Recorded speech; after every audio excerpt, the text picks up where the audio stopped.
উপস্থিত হওয়ার জন্য যে আল্লাহ তৌফিক এনায়েত করেছেন, সে মহান আলিশান দরবারে আমরা শুকরিয়া আদায় করছি। আলহামদুলিল্লাহ। আর জোরে বলুন আলহামদুলিল্লাহ। সবাই বলুন রব্বানা লাকাল হামদ হামদান কাসীরান তাইয়িবান মুবারাকান ফীহি ইয়া রাব্বি লাকাল হামদু কামা ইয়ানবাগী বিজালালি ওয়াজহিকা ওয়া আযীমি সুলতানিকা। দুরূদ ও সালাম নাযিল হোক সে মহান মানবতার মুক্তির বিষয়ে, মানবতার মুক্তির দৌত, যার মাধ্যমে আমরা কোরআন এবং সুন্নাহ সহিহ ইলম সহিহ বুঝ জানতে, বুঝতে এবং শিখতে পেরেছি। আমরা পড়ছি আল্লাহুম্মা সাল্লি আলাইহি আল্লাহুম্মা বারিক আলাইহি। প্রাণ প্রিয় খুরদবাসী, আপনারা সকলে কেমন আছেন? আলহামদুলিল্লাহ। আলহামদুলিল্লাহ। আল্লাহ পাক রব্বুল আলামিন আমাকে সুস্থতার সাথে আপনাদের মাঝে পৌঁছে দিয়েছেন, বলে আলহামদুলিল্লাহ। আলহামদুলিল্লাহ। আমরা সকলেই ইমানদার, ঠিক কিনা? ঠিক। যারা ঠিক বলেন না তারা ইমানদার না। আমরা সকলে ইমানদার কিনা? ইমানদার যেই অবস্থাতেই থাকবে সেই অবস্থাতেই ইমানদার বলবে আলহামদুলিল্লাহ। ইমানদার সুস্থ থাকলে সুস্থতা কার নিয়ামত? আল্লাহ। ইমানদার যদি অসুস্থ হয়, ইমানদারদের অসুস্থতাও আল্লাহর নিয়ামত, ঠিক কিনা? ইমানদার যদি শান্তিতে থাকে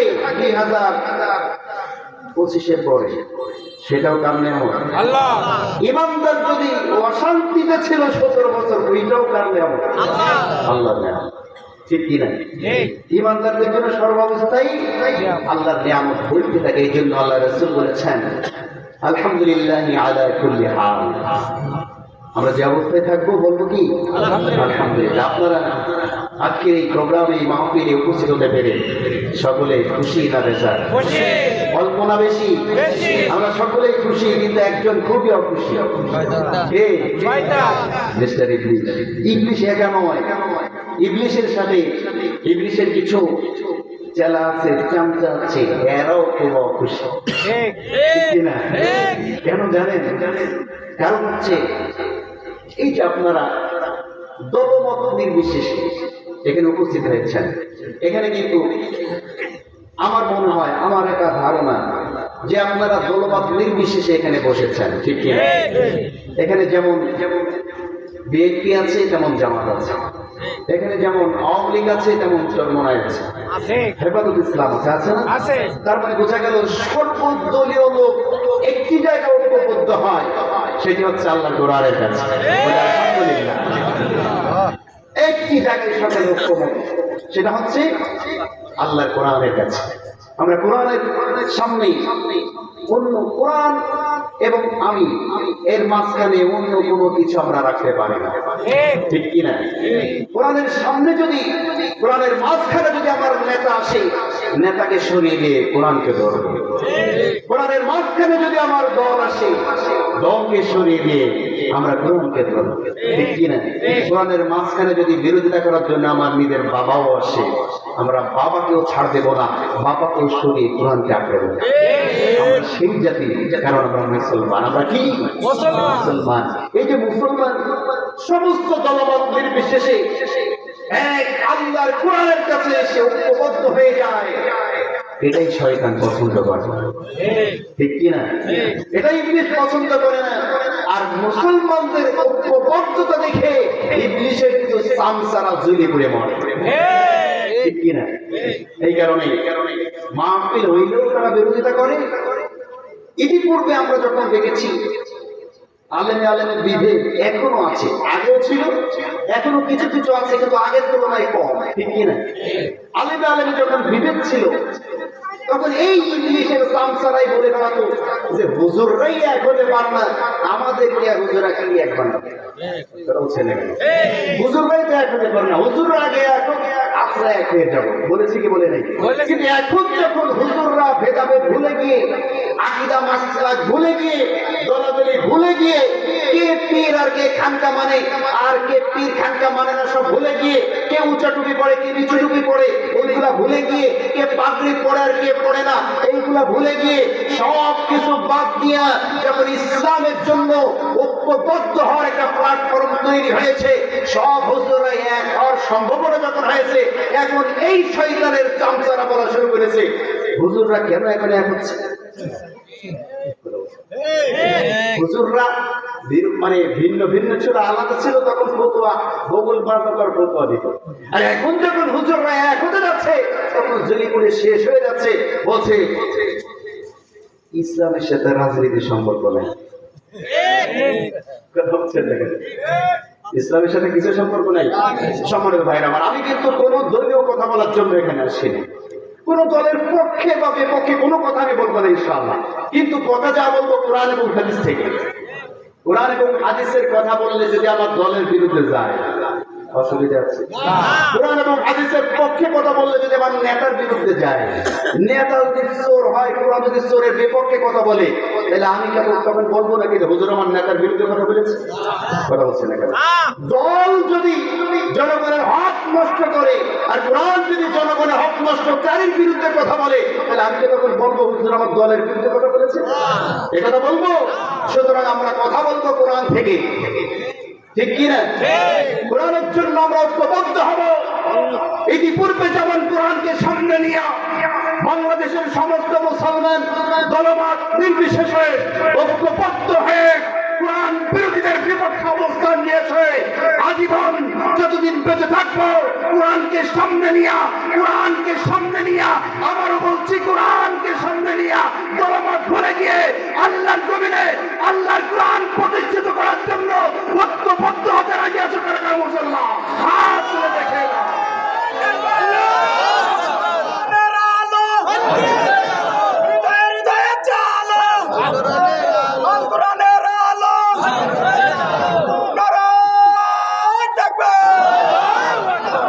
সম্মানিত ভাইরা আমার, সম্মানিত বন্ধুগণ, রাগ করেছেন? আমি যে আলোচনাগুলো করবো আপনারা মনোযোগ দিয়ে শোনার চেষ্টা করবেন এবং আবু জেহেল মার্কা মানসিকতা নিয়ে নয়, আবু বকর মার্কা মানসিকতা নিয়ে কোরআন শুনতে হবে। কেন বললাম আবু জেহেল মার্কা মানসিকতা?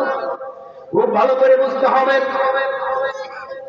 আল্লাহর নবী সাল্লাল্লাহু আলাইহি ওয়াসাল্লামের উপরে পবিত্র কুরআনুল কারীম যখন নাযিল হয়, আল্লাহর নবী সাল্লাল্লাহু আলাইহি ওয়াসাল্লামকে আল্লাহ পাক রব্বুল আলামিন যখন ঘোষণা করে দিলেন, ইয়া আইয়ুহাল মুযাম্মিল কুমিল লাইলা ইল্লা ক্বালিলা নিসফাহু আও ইনকুস মিনহু ক্বালিলা আও জিদ আলাইহি ওয়া রাত্তিলিল কুরআনা তারতিলা। জোরে বলুন আল্লাহু আকবার। ইয়া আইয়ুহাল মুযাম্মিল, ওহে কম্বলওয়ালা, কম্বল আচ্ছাদিত ব্যক্তি, কুমিল লাইলা ইল্লা ক্বালিলা, পুরো রাত্রে তুমি ঘুমাইতে পারবা না, রাত্রে পুরাপুরি রাত্রি তুমি ঘুমিয়ে কাটাইতে পারবা না। তোমার উপরে যখন কোরআন নাযিল হয়ে গিয়েছে, রাতটাকে তোমাকে ভাগ করে নিতে হবে। রাতের কিছু অংশ তুমি ঘুমাবে, নিসফাহু আও ইনকুস মিনহু ক্বালিলা, আর কিছু অংশ তুমি রাত্রে জাগরণ করবে। আও জিদ আলাইহি ওয়া রাত্তিলিল কুরআন তারতিলা, এবং আমার সামনে রাত্রবেলায় দাঁড়িয়ে দাঁড়িয়ে জায়নামাজে দাঁড়িয়ে আমার সামনে দাঁড়িয়ে তুমি বেশি বেশি করে কোরআন তেলাওয়াত করো। সুবহানাল্লাহ। আমার ভাইরা, আল্লাহর তরফ থেকে এই অর্ডার যখন নাযিল হয়ে গেল, আল্লাহর নবী সাল্লাল্লাহু আলাইহি ওয়াসাল্লাম রাতে রাতে দাঁড়িয়ে তিনি কোরআন তেলাওয়াত করতেন। কোরআন তেলাওয়াত যখন তিনি শুরু করে দিলেন, পাশে ছিল আবু জেহেলের বাড়ি। আবু জেহেল রাত্রবেলায় আল্লাহর নবীর মুখের অমীয় বাণী, অমীয় সদা কোরআনের আয়াত শ্রবণ করার জন্য আল্লাহর নবীর বাড়ির পাশে তিনি দাঁড়িয়ে দাঁড়িয়ে সারা রাত কোরআন তেলাওয়াত শুনেছে। ঠিক কিনা জোরে বলেন? আমার ভাইরা, সারা রাত কোরআন শরীফ তেলাওয়াত শোনার পরে তার অন্তরের মধ্যে ভালো লাগে, কলিজার মধ্যে মজা লাগে, কিন্তু এই যে কোরআন তেলাওয়াত শ্রবণ করছে, এটা কিন্তু হেদায়েতের নিয়তে শুনে নাই, ভালো কোনো নিয়তে শুনে নাই। শুনেছে এই উদ্দেশ্য করে যে মুহাম্মাদের তেলাওয়াতটা তো ভালো লাগে, শুনতে মজা লাগে, কিন্তু এই তেলাওয়াতের মাধ্যমে আমাদের বিরুদ্ধে কি কি বলে, কি কি নাজিল হয়, এইটা শোনার জন্যই আবু জাহেল কোরআন শুনতে। কথা বলেন ঠিক কিনা? আমাদের বিরুদ্ধে কি কি কথা এই কোরআনের মাধ্যমে নাজিল হয়, মুহাম্মদ আমাদের বিরুদ্ধে কি বলে, সেই কথাগুলা কোট করে করে পরের দিন দারুন না দুয়ার মধ্যে বসে বসে এই বিষয়টা নিয়ে বৈঠক হতো। যেমনি ভাবে খুব ভালো করে বুঝবেন, উদাহরণ দিলে আপনাদের বৌদ্ধ বাজারে কোরআন থেকে আলোচনা করা হবে। যারা আবু বকর মার্কা মানুষের অধীনে শুনবে, তারা এই কোরআন থেকে বুঝে আমল কোরআন নিয়ে শুনবে এবং এটা জীবনের সাথে বাস্তবায়ন করার চেষ্টা করবে। কিন্তু কিছু মানুষ দেখবেন কালকে সকালবেলায় চায়ের দোকানে বা বাজারে বিভিন্ন জায়গায় বসে বলবে, হুজুর এই কথাটা আমাদের বিরুদ্ধে বলেছে, হুজুর এই কথাটা রাজনীতি আলোচনা করেছে, হুজুর এইটা কেন বলবো, ওইটা কেন বলবো। কথা বলছেন না? আমার ভাইয়েরা, আমার বন্ধুগণ, আবু জাহেল ঠিক এই নিয়ত করে কোরআন শ্রবণ করত। এই কারণে দিনের পর দিন, রাতের পর রাত আল্লাহ নবী সাল্লাল্লাহু আলাইহি ওয়াসাল্লামের মুখ থেকে অমীয় বাণী কোরআন শ্রবণ করার পরেও, আল্লাহ নবীর বাড়ির পাশে বাড়ি হওয়ার পরেও, আল্লাহ নবীর অগণিত মুআজিজা আবু জাহেলের সামনে প্রকাশ হওয়ার পরেও এই ব্যক্তির কপালে আল্লাহ পাক রব্বুল আলামিন বিন্দু পরিমাণ হেদায়েত রাখে নাই। ঠিক কি না? কিন্তু পাশাপাশি দূর দূরান্ত থেকে হেদায়েতের নিয়ে যে সমস্ত ব্যক্তিরা, যে সমস্ত সাহাবায়ে কেরামরা হেদায়েতের উদ্দেশ্যে কোরআন শ্রবণ করেছে, অথবা নিরপেক্ষতা নিয়ে, নিরপেক্ষ মন নিয়ে, মানসিকতা নিয়ে আল্লাহ নবীর কথাগুলো শ্রবণ করেছে, আল্লাহ পাক রব্বুল আলামিন ওই নিরপেক্ষ অন্তরের মধ্যেও আল্লাহর হেদায়েতের নূর ঢুকিয়ে দিয়েছে। সুবহানাল্লাহ। আমার ভাইরা, আমার বন্ধুগণ, এই জন্য বলছি আমাদের মানসিকতা হতে হবে আবু জাহেল মার্কা না আবু বকর মার্কা। আসতে বলবেন আবু জাহেল মার্কা না আবু বকর মার্কা? আবু বকর মার্কা মানসিকতা হতে হবে। এবার আমি আপনাদের সামনে যেই পয়েন্টগুলো বলবো একটু মনোযোগ দিয়ে শোনেন। আল্লাহ নবী সাল্লাল্লাহু আলাইহি ওয়াসাল্লাম মক্কায় বসবাস করেছেন 53 বছর। কত বছর? 53 বছর মক্কায় তিনি বসবাস করেছেন, আর মদিনায় বসবাস করেছেন 10 বছর। ঠিক কিনা? মক্কার যে 53 বছর তিনি বসবাস করেছেন, এই 53 বছর আল্লাহ নবী সাল্লাল্লাহু আলাইহি ওয়াসাল্লাম সমাজ সংস্কারের কাজ করেছেন, সামাজিক দায়িত্ব তিনি পালন করেছেন। কথা বলেন ঠিক কিনা? সমাজ কেমনে কলুষিত দূর হওয়া যায়, কেমনে জাহিলিয়াতের অন্ধকার এই সমাজ থেকে দূরে সরানো যায়, কেমন করে ওই যে সমাজে জীবন্ত মেয়েদেরকে, জীবন্ত কন্যাদেরকে হত্যা করা হয়, এইটা কেমনে বন্ধ করা যায়, কেমন করে নারীদের অধিকারগুলো প্রতিষ্ঠিত করা যায়, কেমন করে বিধবাদের হকগুলা সঠিকভাবে মানুষ আদায় করতে পারে, মানুষের মধ্যে বৈষম্য কেমনে ভাবে দূর করা যায়, সাদা কালোর মধ্যে যে বৈষম্য, এই বৈষম্য কেমনে দূর করা যায়, উঁচা নিচুর মধ্যে যে বৈষম্য, এই বৈষম্য কেমনে ভাবে দূর করা যায়, বংশীয় মর্যাদা নিয়ে যে গর্ব অহংকার, এইগুলা কেমনে দূর করা যায়।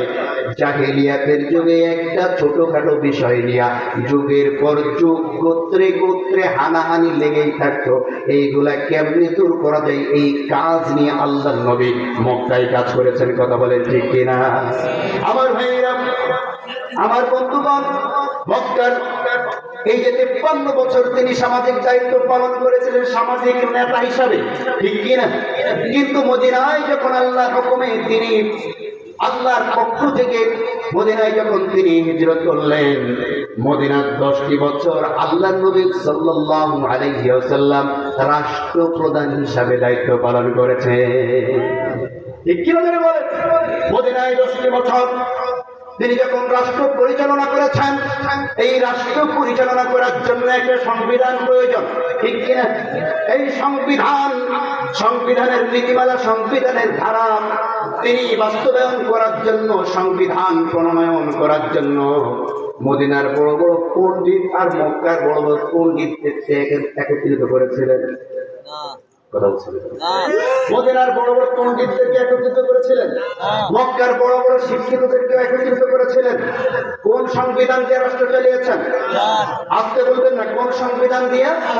কোরআনের সংবিধান দিয়ে। আল্লাহ পাক রব্বুল আলামিন আল্লাহ নবীকে যে অর্ডার করেছেন, কোরআনের মাধ্যমে যে সংবিধান দিয়েছেন, এই কোরআনের সংবিধান দিয়া আল্লাহ নবী 10টি বছর রাষ্ট্র পরিচালনা করে দেখিয়ে দিয়েছেন সংবিধান হিসাবে কোরআনকে যদি রাষ্ট্রে প্রতিষ্ঠিত করা যায়, কোরআনের মাধ্যমেই প্রত্যেক মানুষ শান্তির বাণীর মধ্যে ঢুকতে পারবে। কোন ঠিক কিনা? আমার ভাইয়েরা, আমার বন্ধুগণ, পৃথিবীর বুকে মানুষের শান্তি আনার জন্য, নিরাপত্তা দেওয়ার জন্য কত রকম তন্ত্র মন্ত্র, কত প্রকার মতবাদ, কত প্রকার প্রচেষ্টা আমরা জীবনে দেখলাম, কিন্তু কোরআনের সংবিধানের মতো এত সুন্দর, কোরআনের সংবিধানের মতো এত সুন্দর নিয়ম, এত সুন্দর আইন অন্য কোন সংবিধানের মধ্যে আপনি খুঁজে পাবেন না। ঠিক কিনা যারা বলেন? পৃথিবীর বুকে শান্তি যদি প্রতিষ্ঠিত করতে হয়, লেনিন কার্ল মার্ক্সের আদর্শ দিয়েই পৃথিবীর বুকে কখনো শান্তি প্রতিষ্ঠিত হতে পারে না। আব্রাহাম লিঙ্কনের প্রণীত আইন দিয়া, সংবিধান দিয়া কখনো এই সমাজের বুকে শান্তি প্রতিষ্ঠিত হতে পারে না। পশ্চিমাদের হুকুম দিয়া, পশ্চিমাদের পরামর্শ অনুযায়ী চললে এই সমাজে শান্তি প্রতিষ্ঠিত হবে না। দাদা বাবুদের পরামর্শ নিলে তো শান্তি হবেই না। শান্তি যদি পেতে হয়, শান্তির বাণী কোরআনের মাধ্যমে এই সমাজটাকে পরিচালনা করতে হবে। কথা বলেন ঠিক কিনা?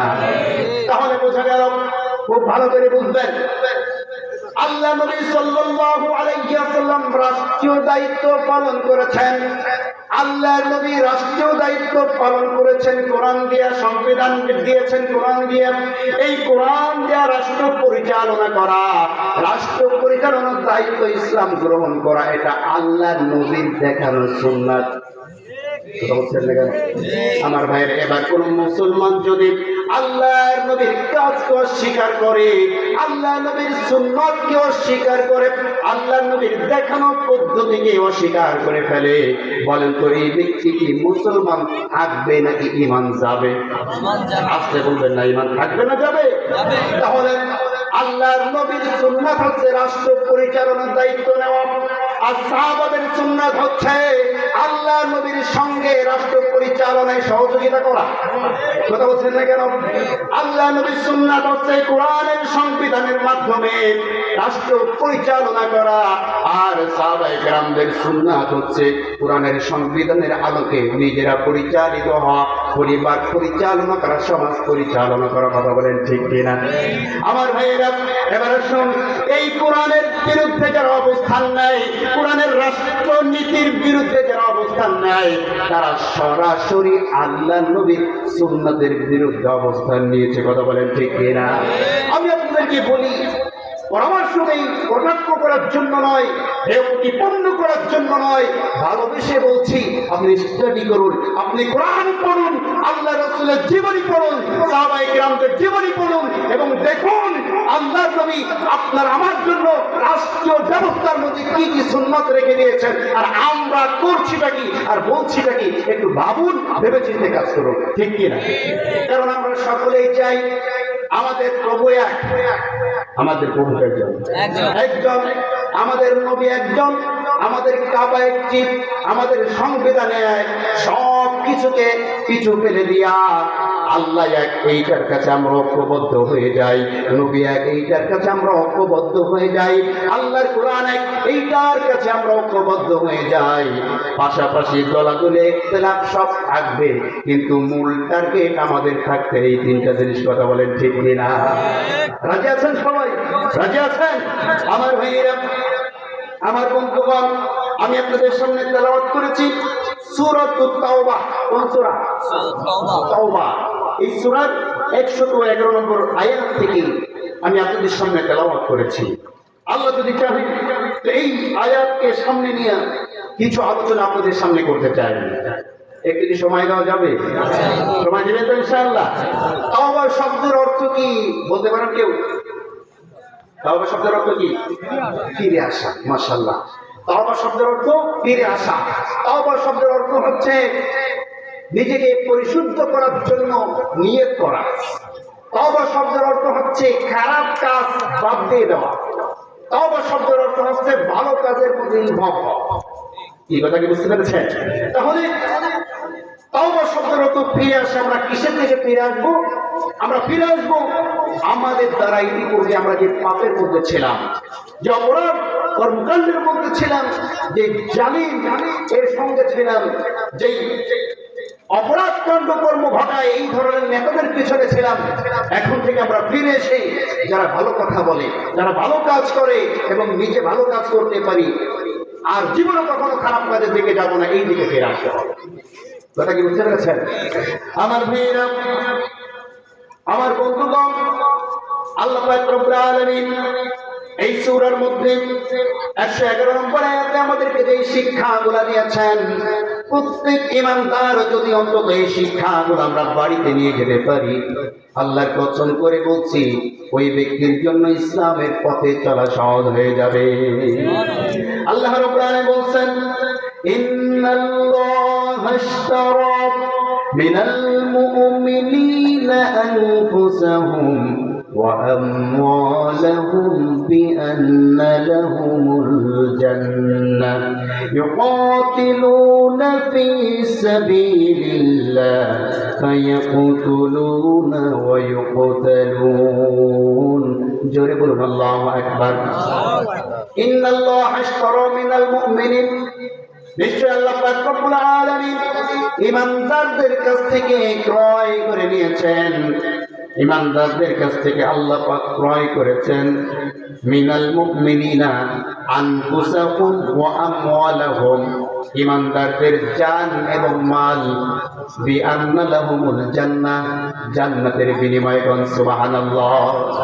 তাহলে ক্রেতাকে কিনেছেন কি? আল্লাহ। বিক্রেতা কারা? আমরা না, বলে ঈমানদার। ঈমানদার আমরা আছি কিনা সেটা সামনে দেখা যায়। আগে বলেন যে ঈমানদার কারা? বিক্রেতা ঈমানদার, ক্রেতা আল্লাহ। বিনিময়টা কি? জান্নাত। বিনিময় কি? জান্নাত। বলেন তো এর চেয়ে উত্তম বিনিময় আর কি হতে পারে? আসতে বলবেন না হতে পারে? আমার ভাইরা, আমার বন্ধুগণ, আল্লাহ পাক রব্বুল আলামিন আমাদেরকে জান এবং মাল ক্রয় করে নিয়েছেন জান্নাতের বিনিময়ে। আমরা এতটুকু আলোচনা জীবনে বহু শুনেছি, কিন্তু তার আয়াতের পরের আলোচনা আমরা বেশি একটা শুনি না। তার কারণ পরের আলোচনা শুনলে সকলেই কিন্তু হুজুরের আলোচনা ভালো বলবো না। কথা বলছেন না কেন? তারপরে আলোচনা আল্লাহ পাক রব্বুল আলামিন বলেন, কোন ব্যক্তিদের কাছ থেকে আমি জান এবং মাল ক্রয় করে নিয়েছি। মনে করেন এইটা একটা বাজার, ঠিক কিনা? উদাহরণ দেওয়ার জন্য সুবিধা হয়ে গেল। কোন মাল, কোন পণ্য যদি বিক্রয় করতে হয়, বিক্রয় করার জন্য একটি বাজারের প্রয়োজন, ঠিক কিনা? যারা বলেন বিক্রয় করার জন্য একটা বাজারের প্রয়োজন। আল্লাহ পাক রব্বুল আলামিন বলছেন, তোমাদের জান এবং মাল আমি ক্রয় করে নিব, কিন্তু জান এবং মাল নিয়ে তোমাকে বাজারে যেতে হবে। বাজার কোনটা? আল্লাহ পাক জানিয়ে দিচ্ছেন, ইউকাতিলুনা ফি সাবিলিল্লাহ ফায়াকুতুলুনা ওয়া ইউকতালুন। জোরে বলুন আল্লাহু আকবার। আল্লাহর কাছে জান এবং মাল ক্রয় করার বাজার হচ্ছে ইউকাতিলুনা ফি সাবিলিল্লাহ, আল্লাহর রাস্তায় সংগ্রাম করার জন্য, আল্লাহর রাস্তায় যুদ্ধে লিপ্ত হতে হবে। আমার ভাইয়েরা, এই কথাটুকু যখন আমরা বলি তখন অনেকে এইটাকে ঘুরায় দেয় যে আল্লাহর রাস্তায় জিহাদ করা মানে বক্তৃতার জিহাদ। কিসের জিহাদ? বক্তৃতার জিহাদ। কেউ আবার বলে কলম দিয়ে লেখার জিহাদ। এখন বাইরে হয়েছে ফেসবুকে লেখার জিহাদ। কথা বলছেন না কেন? কলমের জিহাদ, বক্তৃতার জিহাদ, ফেসবুকে লেখার জিহাদ, এরপরে মনে মনে ঘৃণা করার জিহাদ। মনের জিহাদ বড় জিহাদ, এমন একটা কথা আছে, বলে কি নফসের জিহাদ বড় জিহাদ। এই কথাগুলো বলে আল্লাহর উদ্দেশ্য যেটা, সেইটাকে বানচাল করার সুকৌশল এখানে করা হয়েছে। এই কারণে আল্লাহ পাক সরাসরি জিহাদ না বলে বলেছেন ইউকাতিলুনা ফি সাবিলিল্লাহ, আল্লাহর রাস্তায় সশস্ত্র লড়াই করতে হবে। কোন সুবহানাল্লাহ। আমার ভাইয়েরা, আমার বন্ধুগণ, খুব ভালো করে বুঝতে হবে, আল্লাহ পাক রব্বুল আলামিন রমজান মাসে রোজা ফরজ করার জন্য বলছেন, আমি তোমাদের জন্য রমজান মাসে রোজা ফরজ করেছি। কুতিবা আলাইকুমুস সিয়াম কামা কুতিবা আলাল্লাযীনা মিন ক্বাবলিকুম লাআল্লাকুম তাত্তাকুন। জোরে বলুন আল্লাহু আকবার। তোমাদের জন্য রমজান মাসে রোজা ফরজ করে দিয়েছি, কামা কুতিবা আলাল্লাযীনা মিন ক্বাবলিকুম, যেমনি ভাবে তোমাদের পূর্ববর্তীদের উপরে ফরজ করা হয়েছিল, লাআল্লাকুম তাত্তাকুন, যাতে তোমরা মুত্তাকি হতে পারো।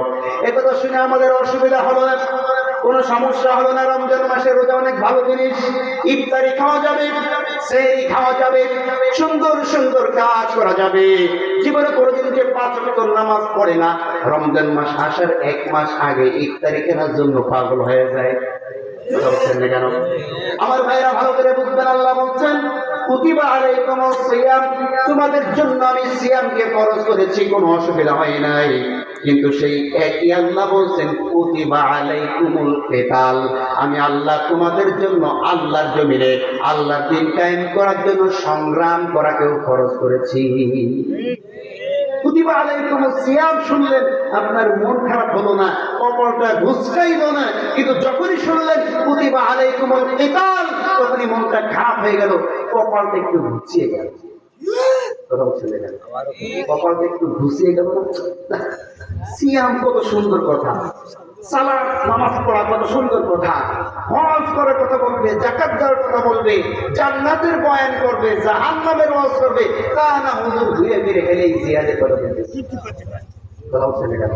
তোমার ওই কথা শুনতে মজা লাগলো, একই শব্দ দিয়ে আল্লাহ বলছেন কুতিবা আলাইকুমুস সিয়াম, অসুবিধা হলো না, সেই একই শব্দ আল্লাহ ব্যবহার করে বলছেন কুতিবা আলাইকুমুল কিতাল। তোমার খারাপ লাগছে মনের মধ্যে, আল্লাহর কসম করে বলছি ঈমানটা এখনো পাকা হয় নাই, ঈমানটা মজবুত হয় নাই, ঈমানের মধ্যে এখনো গুরু আছে। ঠিক কি? আমার ভাইয়েরা, যদি কেউ অস্বীকার করে তার কি ঈমান থাকবে? অস্বীকার করলে ঈমান থাকবে না। এজন্য আল্লাহ বলছেন ইউকাতিলুনা ফি সাবিলিল্লাহ, জান এবং মাল বিক্রয় করতে হলে ও মুমিন, এই জান এবং মাল নিয়ে আমি আল্লাহর রাস্তায় সংগ্রাম করতে হবে। এবং এই সংগ্রাম করতে গিয়ে আল্লাহ আরো বিস্তারিত ব্যাখ্যা করেছেন, ফায়াকুতুলুনা ওয়া ইউকতালুন, শত্রুরা তোমাদেরকে হত্যা করবে, আর তাদেরকে প্রতিহত করার জন্য প্রয়োজনে তোমরাও তাদেরকে হত্যা করবে। এই যে সশস্ত্র ভাবে জিহাদের ময়দানে লিপ্ত হওয়াটা, এইটাই হচ্ছে জান এবং মাল বিক্রয় করার সর্বোত্তম বাজার। সুবহানাল্লাহ। আমার ভাইয়েরা, আমার বন্ধুগণ, এই যে আল্লাহর সামনে আমরা বেচা কেনার জন্য যখন ময়দানে চলে এসেছি, আমরা অনেক সময় বাজারে মাছ নিয়ে আসি, কাঁচা মাল নিয়ে আসি, নিয়ে আসার পরে বিক্রয় করার পরে এবার আমরা মনে মনে চিন্তা করি, আরে এই যে জিনিসটা বিক্রয় করলাম, এই যে বিক্রয় করার পরে মনে করেন আপনি আমি একটা জমি কিনতে গেলাম বা জায়গা কিনতে গেলাম, জায়গা কিনতে যাওয়ার পরে আমরা কিন্তু কমপক্ষে 3টা কাগজ দেখি কি দেখি না? আসতে বলবে না, দেখি কি দেখি না? 3টা কাগজ দেখি। ব্রিটিশ আমলের কাগজ, পাকিস্তান আমলের কাগজ, বর্তমান আমলের কাগজ, 3টা কাগজ সঠিকভাবে মিলাইয়া এরপরে আমরা চিন্তা করি যে এখন এই জমিটা কেনা যায়। এখন আল্লাহ পাক রব্বুল আলামিন আমাদেরকে যে বিনিময়টা দিবেন জান্নাত, এই জান্নাতের জমির কাগজপত্র আছে কিনা সেইটাও আল্লাহ প্রমাণ দিয়ে দিয়েছেন। সুবহানাল্লাহ। আল্লাহ পাক রব্বুল আলামিন বলছেন, তোমরা যে বেচে কেনা করবে আল্লাহর সঙ্গে, যেই ভূমি তুমি ক্রয় করলে, এই জান্নাত তুমি ক্রয় করলে, আল্লাহ পাক সেই জান্নাতের কাগজপত্রের গ্যারান্টি দিচ্ছেন। ওয়াদান আলাইহি হাক্কান ফিত তাওরাতি ওয়াল ইনজিলি ওয়াল কুরআন ওয়া মান আওফা বিআহদিহি মিনাল্লাহি ফাস্তাবশিরু বিবাইইকুমুল্লাযী بايعتم به وذلك هو الفوز العظيم। জোরে বলুন আল্লাহু আকবার।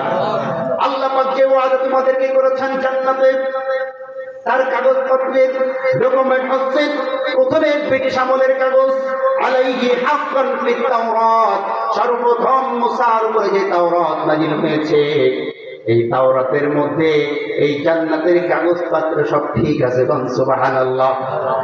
এরপরে পাকিস্তান আমল অর্থাৎ ঈসা আলাইহিস সালামের উপরে নাযিল হয়েছে যে ইনজিল, এই ইনজিলের মধ্যে আল্লাহ পাক রব্বুল আলামিন এই কাগজপত্রের গ্যারান্টি দিয়েছেন, এই ইনজিল ও কাগজপত্রের কোনো সমস্যা নাই। এরপরে বর্তমান আমল, বর্তমান সময়ের আমল, আল্লাহ পাক বর্তমানে কোরআনের মধ্যে আল্লাহ বলছেন ওয়াল কোরআন, কোরআনের মধ্যেও এই জান্নাতের গ্যারান্টি সহকারে এই কাগজপত্র সব ঠিক আছে। সুতরাং তোমরা যে আল্লাহর সাথে বেচেনা করছো, বেচকেনা করবে, এই জমিনের কাগজপত্রের মধ্যে কোনো ভুল নাই, কোনো ভ্রান্ত নাই, সুবহানাল্লাহ। আমার ভাইয়েরা, আমার বন্ধুগণ, এবার আমরা অনেক সময় বেচাকেনা করার পরে বাড়িতে হিসাব করতে করতে যাই যে কয় টাকা লাভ হলো আর কয় টাকা লস হলো, এরকম হিসাব করি কি করি না? হিসাব করতে করতে বাড়ি যাই, অনেক সময় ব্যবসায় লস হয়ে যাওয়ার আশঙ্কা থাকে, মনে মনে চিন্তা করে হারে আর একটু আগে আসলে মনে হয় 5 টাকা বেশি বিক্রি করতে পারতাম, এরকম মনে হয় কি হয় না? আল্লাহ পাক রব্বুল আলামিন আমাদেরকে সেই বিষয়ে জানিয়ে দিতে বলছেন, শোনো, ওয়ামান আওফা বিআহদিহি মিনাল্লাহি ফাস্তাবশিরু বিবাইইকুমুল্লাযী বায়াতুম বিহি। জোরে বলুন আল্লাহু আকবার। আমার বান্দা, তোমরা যে বেচা কিনা করেছো আল্লাহর সঙ্গে, এই বেচা কেনায় লস হয়েছে কিনা এরকম চিন্তা ভাবনা করার কোনো কারণ নাই। সুতরাং ফাস্তাবশিরু, তোমরা আল্লাহর সাথে যে বেচা কেনা করেছো কোনো লস হয় নাই, বরং লাভ হয়েছে, তোমরা আনন্দিত হও, সুবহানাল্লাহ। আল্লাহর সামনে তোমরা যে বেচা কিনা করেছো, নিজেকে সঁপে দিয়েছো, নিজের জান এবং মালকে কুরবানি করে দিয়েছো, আল্লাহর সামনে যে বায়াত তোমরা গ্রহণ করেছো, এই বায়াতের উপরে তোমরা সন্তুষ্ট হয়ে যাও, আনন্দিত হও, সুবহানাল্লাহ। আমার ভাইয়েরা, এবার আল্লাহ বলছেন যে সবচাইতে চূড়ান্ত সফলতা হচ্ছে এটাই যে আল্লাহ পাক রব্বুল আলামিন আপনার আমার উপরে সন্তুষ্ট হয়ে আপনার আমার জানমালকে আল্লাহ ক্রয় করে নিয়েছেন। এর চাইতে চূড়ান্ত সফলতা এই পৃথিবীর বুকে আর কোনো কিছু হতে পারে না। পারে নাকি? আমরা তো মনে করি দুনিয়ার বুকে গাড়ি বাড়ি বানাইতে পারলে আমরা সফল, দুনিয়ার বুকে চেয়ারম্যান মেম্বার হতে পারলে আমরা সফল, দুনিয়ার বুকে আমার দলটা ক্ষমতায় যেতে পারলে আমরা সফল, এমন চিন্তা ভাবনা নিয়ে আমরা বসে থাকি। কিন্তু আসলে কিন্তু এটা কোনো সফলতা নয়, দুনিয়ার নাজ নিয়ামত কোনো সফলতা নয়। চূড়ান্ত সফলতা হচ্ছে ফামান যুহসিহা আনিন নার ওয়া উদখিলাল জান্নাতা ফাকাদ ফাজ ওয়া মাল হায়াতুদ দুনিয়া ইল্লা মাতাউল গুরুর। জোরে বলুন আল্লাহু আকবার। ফামান যুহসিহা আনিন নার, আল্লাহ পাক যাকে জাহান্নাম থেকে বিনা স্বার্থে খুশি হয়ে মুক্ত করে দিবেন, আর ওয়া উদখিলাল জান্নাহ, বিনা হিসাবে যাকে জান্নাতের মধ্যে প্রবেশ করিয়ে দিবেন, আল্লাহ বলছেন ফাকাদ ফাজ, সে ব্যক্তি চূড়ান্ত সফলতা লাভ করতে পারল, সুবহানাল্লাহ। আমার ভাইয়েরা, আমার বন্ধুগণ, এবার খুব ভালো করে বুঝবেন, আল্লাহ পাক জান এবং মাল ক্রয় করে নেবেন যে ঈমানদারদের কাছ থেকে। এই ঈমানদারদের কিছু বৈশিষ্ট্য থাকা লাগবে। আমরা যদি পূর্বে বলেছিলাম আমাদের জানমাল ক্রয় করেছেন, আসলে দেখুন সামনে কাদের জানমাল আমরা ক্রয় করতে পারবো এবং আল্লাহ কোন কোয়ালিটির ঈমানদারদের জানমাল ক্রয় করবেন এটা জানা দরকার আছে না নাই? আপনি বলবেন আছে না নাই? আমরা বাজারে গেলে কিন্তু পাইকারি দরে কিন্তু আলু কিনে নাকি? আলু কেনার আগে আগে দেখি আলু সবগুলা ভালো আছে কিনা, পচা আলু আছে কিনা। বেগুন কিনতে গেলে দেখি পোকা বেগুন আছে নাকি ভালো বেগুন আছে। যদি পোকা বেগুন থাকে ওই বেগুনটা আমরা নিতে চাই না, চাই নাকি? ভালো বেগুনের দাম যদি হয় 50 টাকা কেজি, পোকাওয়ালা বেগুন বিক্রয় হয় 20 টাকা কেজি। কথা বলছেন না কেন? ভালো বেগুনের দাম বেশি আর পোকাওয়ালা বেগুনের দাম কম। ভালো আলুর দাম বেশি আর মন্দ আলুর দাম কম। ঠিক তেমনি ভাবে আল্লাহ পাক যার জান এবং মাল ক্রয় করবেন, পাইকারি দরে সকলের জান এবং মাল ক্রয় করবেন না। আল্লাহ পাক বলেন 9টি গুণাগুণ যেই ঈমানদারদের মধ্যে থাকবে, এই গুণাগুণ সম্পর্ক ঈমানদারদের কাছ থেকেই আমি তাদের জান এবং মাল ক্রয় করবো। সুবহানাল্লাহ। কয়টা গুণাগুণ? 9টা গুণাগুণ। একটাও কি বলা হয়েছে? এই 9টি গুণাগুণই শুনবেন ইনশাআল্লাহ। কারা কারা শুনবেন একটু দুই হাত তুলে আল্লাহকে দেখান। লিল্লাহি তাকবীর, লিল্লাহি তাকবীর। আল কোরআনের আলো, আল হাদিসের আলো, তোমার নেতা আমার নেতা বিশ্ব নবী মুস্তাফা, লিল্লাহি তাকবীর। হাত নামান। সম্মানিত ভাইরা আমার, 9টা গুণাগুণ আমাদের মধ্যে যদি না থাকে, আজ থেকে আমরা প্রতিজ্ঞা করব যে এই 9টা গুণাগুণ আমাদের মধ্যে আমরা অর্জন করব ইনশাআল্লাহ। ইনশাআল্লাহ। আল্লাহ রাব্বুল আলামিন 9টি গুণাগুণ বর্ণনা করছেন।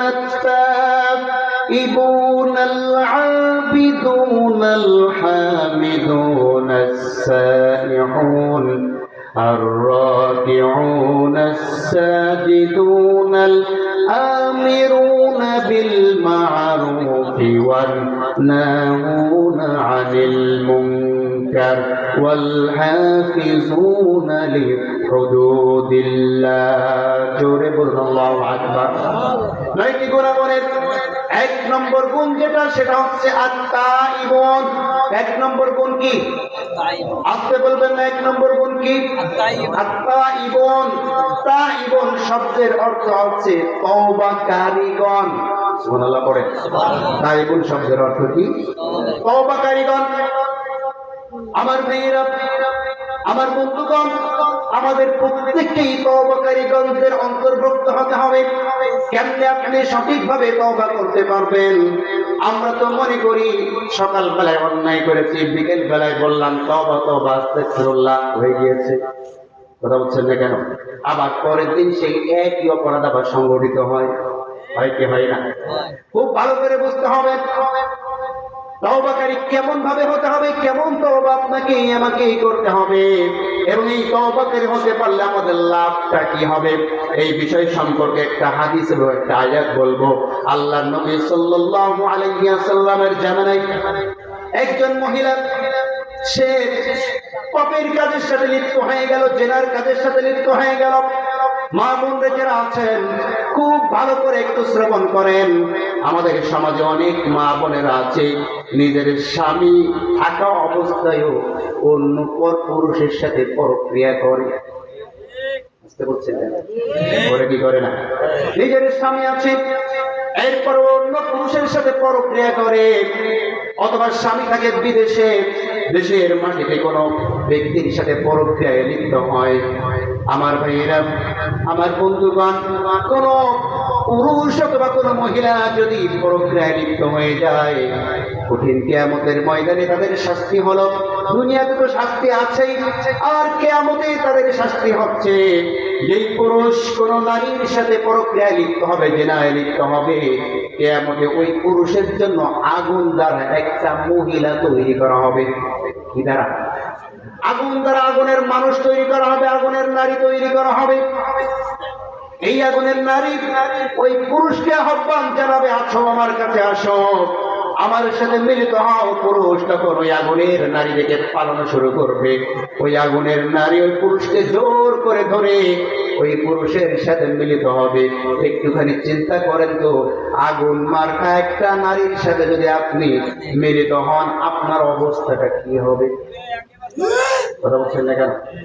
আমার ভাইয়েরা, শুধু তাই নয়, একজন মহিলা যখন অন্য কোন পর পুরুষের সাথে জেনায় লিপ্ত হবে, জেনায় লিপ্ত হওয়ার সঙ্গে সঙ্গে আসমান আল্লাহ পাক আগুনের মাধ্যমে একটা জাহান্নামী পুরুষ তার জন্য তৈরি করবেন।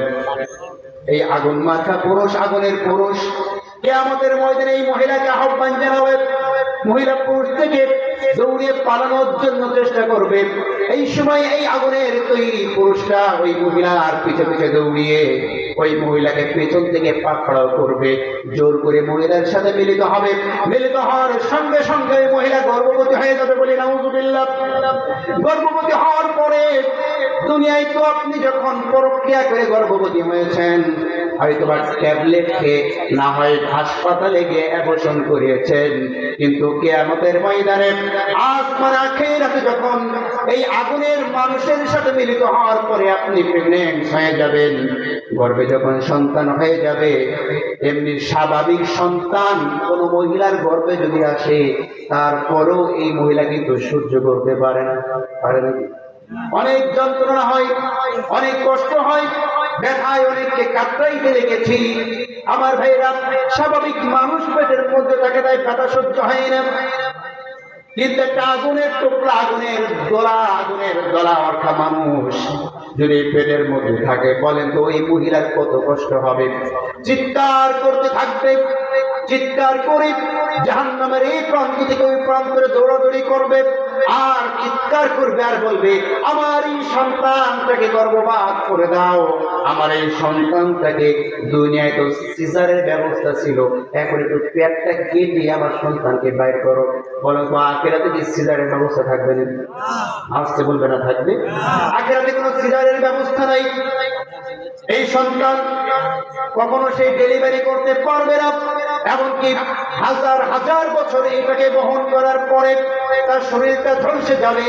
পরক্ষণে হাদিসের মধ্যে বলা হয়েছে, কত শত হাজার বছর পরে এই সন্তান ভূমিষ্ঠ হতে গিয়া শুধুমাত্র আগুনের মাথাটা বাইরে বের হবে এবং পুরা শরীরটা ভেতরে থাকবে, বাইরেও বের করতে পারবে না, ভেতরেও দিতে পারবে না। যন্ত্রণা আরো বাড়বে না কমবে? আসতে বলবে না বাড়বে না কমবে? এইভাবে শাস্তি উপভোগ করতে থাকবে ওই মহিলা, যেই মহিলার স্বামী থাকতেও প্রক্রিয়া করে। আমার ভাইয়েরা, এমন একটি মহিলা আল্লাহ রাসূলের জামানায় প্রক্রিয়া করে ফেলেছে।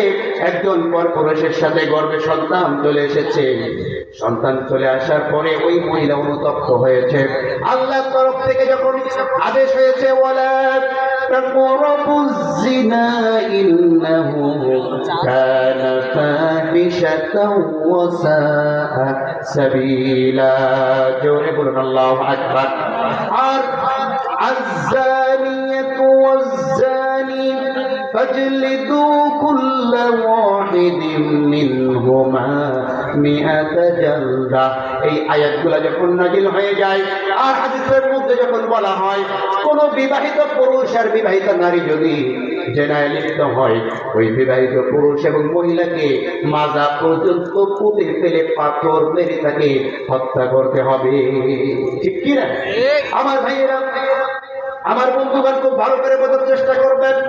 মহিলা যখন এই আয়াতগুলো শুনল, নিজে অনুতপ্ত হয়ে গেল। হারে, দুনিয়ার বুকে এত শাস্তি এবং জাহান্নামে গিয়ে গর্ভে আগুনের সন্তান তৈরি হয়ে যাবে, জাহান্নামের আগুনের কঠিন শাস্তি তো আমি উপভোগ করতে পারবো না। আল্লাহর নবীর দরবারে চলে গেলেন, ইয়া বলছেন, ইয়া রাসূলুল্লাহ, আমি জিনা করেছি। কে বলছে? ইয়া রাসূলুল্লাহ, আমি জিনা করেছি, আপনি আমাকে এই জিনা থেকে দুনিয়ার বুকে আপনি আমাকে পবিত্র করে দেন, ইসলামী হুকুমাত আমার উপর আপনি কায়েম করুন, আখিরাতে আমি শাস্তি ভোগ করতে পারবো না। আল্লাহ নবী বলছেন, মহিলা তুমি কি পাগল হয়ে গিয়েছো নাকি? তুমি এখান থেকে চলে যাও। মহিলা বারবার সে বলছে, ইয়া রাসূলুল্লাহ, আমি জিনা করেছি, আপনি আমাকে পবিত্র করে দেন, আল্লাহর হুকুম আমার উপর আপনি কার্যকর করেন। কয়েকবার বলার পরে আল্লাহর নবী বলছেন, জিনা করেছো, পেটে কি সন্তান আছে নাকি? মহিলা বলছে যে সন্তান আছে। আল্লাহ নবী বললেন, এই সন্তান যখন ভূমিষ্ঠ হয়ে যাবে, ভূমিষ্ঠ হওয়ার পরে তুমি আবার আমাদের কাছে এসো। মহিলা বাড়িতে চলে গেল। সন্তান ভূমিষ্ঠ হওয়ার পরে এই সন্তানকে কোলে নিয়ে মহিলা আল্লাহ রাসূলের দরবারে হাজির। ইয়া রাসূলুল্লাহ, আমি জিনা করেছি, অন্যায় করেছি, আপনি বলেছিলেন সন্তান হওয়ার পরে আসতে, এই যে সন্তান চলে এসেছে, এবার আপনি আল্লাহর হুকুম আপনি কায়েম করুন। আল্লাহ নবী বললেন, এই সন্তান তো শিশু, এই সন্তানের খাবারের হক আছে তোমার কাছে, সুতরাং এই সন্তান যখন তোমার বুকের দুধ ছাড়িয়ে ফেলবে, ওই সময় তুমি এই সন্তানকে নিয়ে আমাদের কাছে আসবে। এই মহিলা বাড়িতে চলে গেল, 2 বছর দুগ্ধ পান করালেন। দুগ্ধ পান করার পরে এবার ওই সন্তান নিজে যখন খেতে পারে, হাতে একটা রুটি দিয়া, কি দিয়া, রুটি হাতে একটা রুটি দিয়া ওই ছোট্ট বাচ্চাটাকে নিয়ে আল্লাহর রাসূলের সামনে এসে বলছে, ইয়া রাসূলুল্লাহ, ইয়া হাবিবাল্লাহ, এই যে আমার সন্তানটা নিজে খেতে পারে, এখন তার হাতে দেখেন রুটি, সে চিবিয়ে চিবিয়ে খায়। ইয়া রাসূলুল্লাহ, আপনি আমাকে পবিত্র করুন, আল্লাহর হুকুম আমার উপর আপনি বাস্তবায়ন করুন। আল্লাহর নবী সাল্লাল্লাহু আলাইহি ওয়াসাল্লাম বললেন, এই বাচ্চার দায়িত্ব কে নেবে? একজন সাহাবী বলল, ইয়া রাসূলুল্লাহ, এই বাচ্চার দায়িত্ব গ্রহণ করে নিলাম। এবার মহিলাকে অর্ডার দিল খালিদ বিন ওয়ালিদের নেতৃত্বে পাথর মারার জন্য। কার নেতৃত্বে? খালিদ বিন ওয়ালিদের নেতৃত্বে মহিলাকে নিয়ে যাওয়া হলো, মাজা পর্যন্ত তাকে পুঁতে ফেলা হলো। পুঁতে ফেলার পরে এবার চতুর্দিক থেকে যখন পাথর নিক্ষেপ করা হয়, পাথর নিক্ষেপ করতে করতে রক্তের এক বিন্দু ছিটা গিয়া লাগলো খালিদ বিন ওয়ালিদের গায়ে। লাগার সঙ্গে সঙ্গে খালিদ বিন ওয়ালিদ বলা শুরু করলো, আহারে, একজন জেনাকারিনী মহিলার রক্ত আমার গায়ে লেগেছে, এই নাপাক রক্ত আমার গায়ে কেন লাগলো? এই বলে যখন মহিলাকে ধিক্কার দিতে লাগলো, আল্লাহর নবী সাল্লাল্লাহু আলাইহি ওয়াসাল্লাম ডাক দিয়ে বললেন, খালিদ, এই মহিলাকে তুমি তিরস্কার করো না, এই মহিলাকে তুমি ভৎসনা করো না। এই মহিলা এমন ভাবে আল্লাহর দরবারে তওবা করেছে, এই মহিলার তওবা আল্লাহ এমন ভাবে কবুল করে নিয়েছেন যে এই মহিলার এই তওবা যদি গোটা আরবের সমস্ত মহিলাদের পাপের সামনে ছেড়ে দেওয়া হতো, সমস্ত মহিলাদের অপরাধ আল্লাহ পাক রব্বুল আলামিন ক্ষমা করে দিবেন। সুবহানাল্লাহ।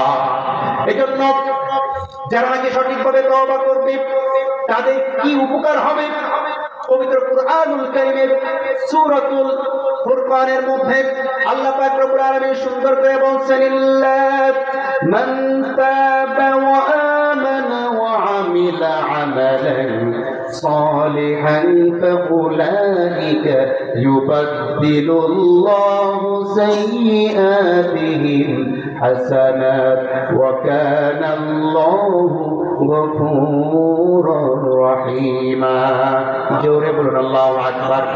ইল্লা মান তাবা, নিশ্চয়ই যারা পূর্ণাঙ্গ রূপে ফিরে আসতে পারবে, তওবা করতে পারবে। শুধু তওবা করলে হবে না, ওয়া আমানা, এবং পূর্ণাঙ্গ রূপে ঈমানদার হতে হবে।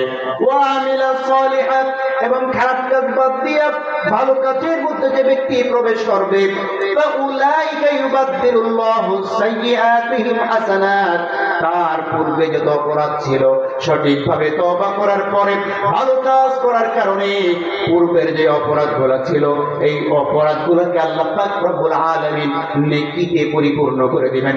সুবহানাল্লাহ। আমার ভাইয়েরা, আমার বন্ধুগণ, এজন্য আমাদেরকে এক নম্বরে সঠিকভাবে তওবা করতে হবে। তাহলে যেই 9 জন ঈমানদারদের কাছ থেকে আল্লাহ পাক রব্বুল আলামিন জান্নাতের বিনিময়ে জান এবং মাল ক্রয় করবেন, তার 1 নম্বর কোয়ালিটি হচ্ছে আত-তাইবুন। 1 নম্বর কোয়ালিটি কি? তওবাকারী। বাকি আছে কয়টা? 8টা। শুনবেন? 2 নম্বর আল্লাহ পাক রব্বুল আলামিন বলেন 2 নম্বর কোয়ালিটি হবে ঈমানদার, সে হচ্ছে আল আবিদুন। 2 নম্বর ঈমানদার, তার কোয়ালিটি হবে সে পূর্ণাঙ্গ রূপে আমি আল্লাহর ইবাদতকারী হবে। সুবহানাল্লাহ। কার ইবাদতকারী? আল্লাহর ইবাদতকারী হতে হবে। আল্লাহ ছাড়া অন্য কারো কাছে মাথা নত করা যাবে না, আল্লাহ ছাড়া অন্য কারো গোলামি করা যাবে না, আল্লাহ ছাড়া অন্য কারো হুকুম পালন করা যাবে না, আল্লাহ ছাড়া অন্য কারো আইন দিয়া সমাজ চালানো যাবে না, রাষ্ট্র চালানো যাবে না। কারণ আল্লাহ পাক রব্বুল আলামিন সুন্দর করে কোরআনের মধ্যে বলছেন, ওয়ামান লাম ইয়াহকুম বিমা আনজালাল্লাহু ফাউলাইকা হুমুল কাফিরুন। জোরে বলুন আল্লাহু আকবার। ওয়ামান লাম ইয়াহকুম বিমা আনজালাল্লাহ, যেই সমস্ত ব্যক্তিরা আমি আল্লাহর আইন বাদ দিয়া মানুষের তৈরি করা আইন দিয়া বিচার করে, ফাউলাইকা হুমুল কাফিরুন, আল্লাহ বলছেন আমি বলি নাই, সে ব্যক্তি অবশ্যই অবশ্যই কাফেরদের অন্তর্ভুক্ত হয়ে যায়। বলি নাউযুবিল্লাহ। তাহলে এই জমিনটা আল্লাহ, এই জমিনে আইন চলবে আল্লাহ। ঠিক কি বলেন? সুতরাং যারা আল্লাহর জমিনে আল্লাহর আইনের বিপক্ষে অবস্থান নাই, আল্লাহর জমিনে আল্লাহর দ্বীন কায়েমের বিপক্ষে অবস্থান নাই, তাদের বিরুদ্ধে যারা অবস্থান নাই, আল্লাহ পাক নিজে ওই ব্যক্তিদের বিরুদ্ধে অবস্থান নিয়ে আবু জাহেল, আবু লাহাবের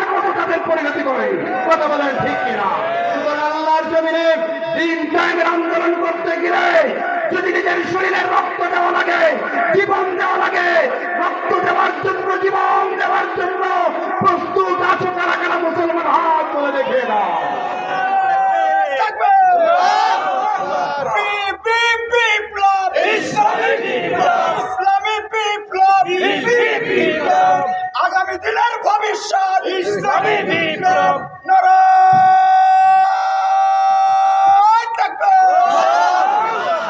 আল্লাহ কবুল করে বলেন আমিন। সম্মানিত ভাইরা আমার, সম্মানিত বন্ধুগণ, আল্লাহ বলছেন যে আবিদুন ইবাদতকারী হতে হবে কেমনে? ওয়াবুদুল্লাহ ওয়া লা তুশরিকু বিহি শাইআ। তুমি আল্লাহর ইবাদত করবে, কিন্তু আল্লাহর ইবাদতের মধ্যে কোনো প্রকার শিরিক তোমরা করতে পারবে না। শিরিক করা যাবে? শিরিক যুক্ত কোনো ইবাদত আল্লাহ পাক রব্বুল আলামিন কবুল করবেন না। শিরিক মুক্ত ইবাদত যদি আমরা করতে পারি, আমার ভাইরা, শিরিক সবচাইতে বড় শিরিক হচ্ছে, সবচাইতে বড় শিরিক হচ্ছে আল্লাহ বাদে অন্য কারো কাছে মাথা নত করা, সিজদা দেওয়া। ঠিক করে বলেন আমার ভাইরা, আল্লাহর সাথে শিরিক করা বড় শিরিক। আল্লাহর হুকুম পালন না করা, আল্লাহর হুকুমের সামনে শয়তানের হুকুম আসলে আল্লাহর হুকুম বাদ দিয়ে শয়তানের কর্মসূচি পালন করা বড় শিরিক। আমার ভাইয়েরা, শুধু তাই নয়, খুব ভালো করে বুঝতে হবে, আমাদের সমাজে যেমন বড় শিরিক আছে, ঠিক তেমনি ছোট শিরিকও আছে, ঠিক না? বড় শিরিক যেমন মারাত্মক, ছোট শিরিক আরো বেশি মারাত্মক এবং ভয়ানক। আল্লাহর নবী বলেন যে আমি আমার উম্মতের জন্য সবচাইতে বেশি আতঙ্কিত আছি, ভয়ে আছি। ছোট্ট ছোট্ট শিরিক করবে, তারা কিন্তু বুঝতে পারবে না। ছোট শিরিকের একটা উদাহরণ হচ্ছে আর রিয়া, মানুষকে দেখাবার জন্য যারা ইবাদত করে, এটা ছোট শিরিক। নাউজুবিল্লাহ বললেন না? মানুষকে দেখানোর জন্য যারা নামাজ পড়ে, মানুষকে দেখানোর জন্য যারা রোজা রাখে, মানুষকে দেখানোর জন্য যারা জানাজায় যায়, মানুষকে দেখানোর জন্য নামাজ আছে না নেই? আসতে বলবেন না আছে না নেই? আমাদের উপরে নামাজ কয় ওয়াক্ত ফরজ? আসতে বলবেন না কয় ওয়াক্ত ফরজ? আমার তো মনে হয় নামাজ এক ওয়াক্ত ফরজ। হচ্ছে না কেন? কয়েকটা ফরজ। কিন্তু আমাদের সমাজে 5 ওয়াক্তের নামাজে বেশি নাকি 1 ওয়াক্তের নামাজে বেশি?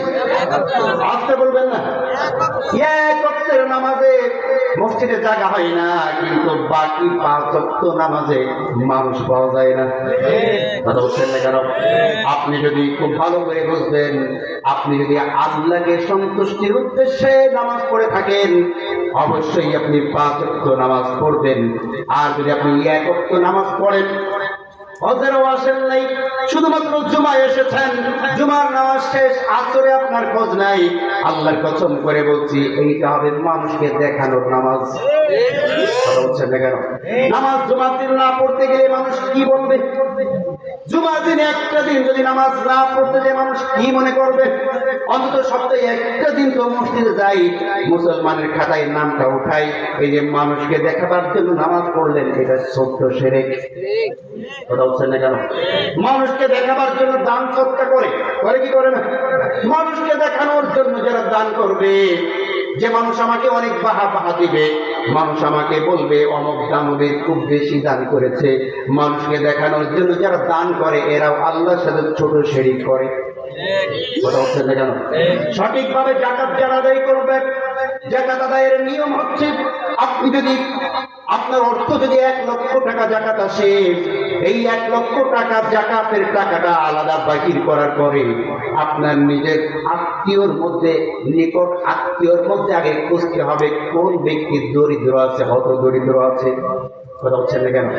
এই নিকট আত্মীয়দের মধ্যে সবচেয়ে যে বেশি দরিদ্র, এই বছরের 1 লক্ষ টাকা আপনি ওই ব্যক্তিকে দিয়ে দিলেন, অথবা তাকে 1 লক্ষ টাকার গাভী কিনে দিলেন, অথবা একটা অটো রিক্সা কিনে দিলেন। এইভাবে যদি তাকে আপনি এই বছরে দিয়ে দেন, আগামী বছর কিন্তু সেই ব্যক্তি আর যাকাত নেবে না। কথা হচ্ছে না কেন? এভাবে যদি আপনি 10টি বছর প্র্যাকটিস করেন, আপনার নিজের আত্মীয়দের মধ্যে কিন্তু আর কেউ দরিদ্র থাকবে না। থাকবে নাকি? আমার ভাইরা, এইভাবে সমাজে যদি 10 জন ধনী ব্যক্তি থাকে, এবং ওই 10 জন ধনী ব্যক্তি যদি 10টি করে ব্যক্তিদেরকে সমাজের বুকে এস্টাবলিশ বানিয়ে দেয়, ব্যবসার প্রথম টাকা দেয়া যায়, অথবা একটা গরু কিনে দেয়, অটো রিক্সা কিনে দেয়, চায়ের দোকান দিয়ে দেয়, 10 বছর পরে দেখা যাচ্ছে ওই গ্রাম থেকে আরো যাকাতের টাকা দেওয়া শুরু হবে, নেওয়ার মানুষ পাওয়া যাবে না। কিন্তু বছরের পর বছর আমরা দেখি যাকাত আমরা জনমের দেওয়া দেই, রমজান মাস আসলে মাইকিং করে অমুক মিয়া সাহেব জাকাত দেবে, লাইন দেয়া দাও, 300 টাকার লুঙ্গি আর 500 টাকা শাড়ি। আর অনেক দোকানে পাওয়া যায়, এইখানে জাকাতের শাড়ি পাওয়া যায়, এইখানে জাকাতের লুঙ্গি পাওয়া যায়। কথা বলছেন না কেন? আমার ভাইরা, আল্লাহর নিয়মের উল্টা নিয়মে যখন আপনি জাকাত দিবেন, ওইটা হবে মানুষকে দেখানোর জন্য জাকাত, ওইটা আল্লাহকে সন্তুষ্টি করার জাকাত হলো না। ঠিক কি না আমার ভাইরা? এজন্য কঠিন কিয়ামতের ময়দানে আল্লাহ পাক রব্বুল আলামিন সর্বপ্রথম 3 জনের বিচার করবে। কয়জনের বিচার? 3 জনের বিচার। আল্লাহ নবী সাল্লাল্লাহু আলাইহি ওয়াসাল্লাম বলেন, সর্বপ্রথম কিয়ামতের ময়দানে আল্লাহ পাক একজন আলেমকে দাঁড় করাবেন, দাঁড় করিয়ে বলবেন, ও আলেম, তুমি এই যে এলেম শিখেছো, এই এলেমের উপরে কতটুকু আমল করেছো, কি করেছো দুনিয়ায়, তার জবাব দাও। আলেম সাহেব তখন বলবে, হে আল্লাহ, আমি আপনার কোরআনের এলেম শিখেছি, হাদিসের এলেম শিখেছি, শেখার পরে নিজে আমল করেছি, মানুষকে সেই কোরআনের কথা বলেছি, মানুষকে কোরআন শিখিয়েছি, এলেম শিক্ষা দিয়েছি, আল্লাহ আপনার সন্তুষ্টির জন্য করেছি। আল্লাহ বলবেন, আলেম তুমি মিথ্যা কথা বলছো। সে বলবেন, আলেম তুমি মিথ্যা কথা বলছো, তুমি মানুষকে কোরআনের দাওয়াত দিয়েছো, মানুষ তোমাকে বড় আলেম বলবে, বড় বক্তা বলবে, এই কারণে। কথা বলছেন না কেন? তুমি মানুষকে কোরআনের কথা বলেছো, মানুষ তোমাকে বলবে আমাদের মসজিদের সবচেয়ে বড় হুজুর উনি বড় হুজুর। এই বড় হুজুর শোনার উদ্দেশ্যে তুমি কোরআনের কথা বলেছো, বড় বড় ফতোয়া ছেড়েছো। দুনিয়ায় তোমাকে বড় হুজুর বলে ফেলা হয়েছে, দুনিয়ায় তোমাকে বড় বক্তা বলে ফেলা হয়েছে, আখিরাতে তোমার কোনো অবস্থান নাই। উল্টা করে এই আলেমকে জাহান্নামের মধ্যে নিক্ষেপ করা হবে। আমার ভাইরা, 2 নম্বর একজন দানবীর, যে অনেক কোটিপতি ছিল, সম্পদের মালিক ছিল, এই দানবীরকে ডাকা হবে আল্লাহর সামনে, বলা হবে, ও দানবীর, দুনিয়ায় তো অনেক অর্থ সম্পদের মালিক ছিল, কিভাবে উপার্জন করেছো আর কোন পথে ব্যয় করেছো আমাকে বলো। এই ধনী ব্যক্তি তখন আল্লাহকে বলবে, আল্লাহ, আমি দুনিয়ার বুকে ধনী ব্যক্তি ছিলাম, তোমার রাস্তায় খরচ করেছি, অসহায়দেরকে দান করেছি, এতিমদেরকে দান করেছি, জাকাত দিয়েছি, সবকিছু করেছি, আল্লাহ তোমার সন্তুষ্টির জন্য করেছি। আল্লাহ বলবেন, আমি তোমার অন্তরের সমস্ত খবর আমি জানতাম, তুমি তো দান করেছো, এই কারণে যে মানুষ তোমাকে দানবীর বলবে, মানুষ তোমাকে দাতা বলবে, মানুষ তোমাকে বলবে, অমুক সাহেব এতগুলো শাড়ি দিয়েছে, এতগুলো লুঙ্গি দিয়েছে, তোমার সেই উপাধি তুমি দুনিয়ার বুকে পেয়ে গিয়েছো। ও ধনী, তোমার আখিরাতে কোনো পাওয়া নাই। উল্টা করে ওই ধনী ব্যক্তিকে জাহান্নামের মধ্যে নিক্ষেপ করা হবে, বলে নাউযুবিল্লাহ। আমার ভাইয়েরা, আমার বন্ধুগণ, 3 নম্বরে একজন শহীদকে আল্লাহর সামনে দাঁড় করানো হবে। শহীদ ব্যক্তিকে বলা হবে, ও শহীদ, তুমি দুনিয়ায় কি করে এসেছো? তখন সে ব্যক্তি বলবে, আল্লাহ, আমি আপনার রাস্তায় সংগ্রাম করেছি, দিনকে বিজয়ী করার জন্য আন্দোলন করেছি, আন্দোলন করতে করতে শত্রুদের বিপক্ষে অবস্থান নিয়ে শহীদ হয়ে গিয়েছি। আল্লাহ এখন তোমার সামনে দাঁড়িয়েছে, আমি শহীদ।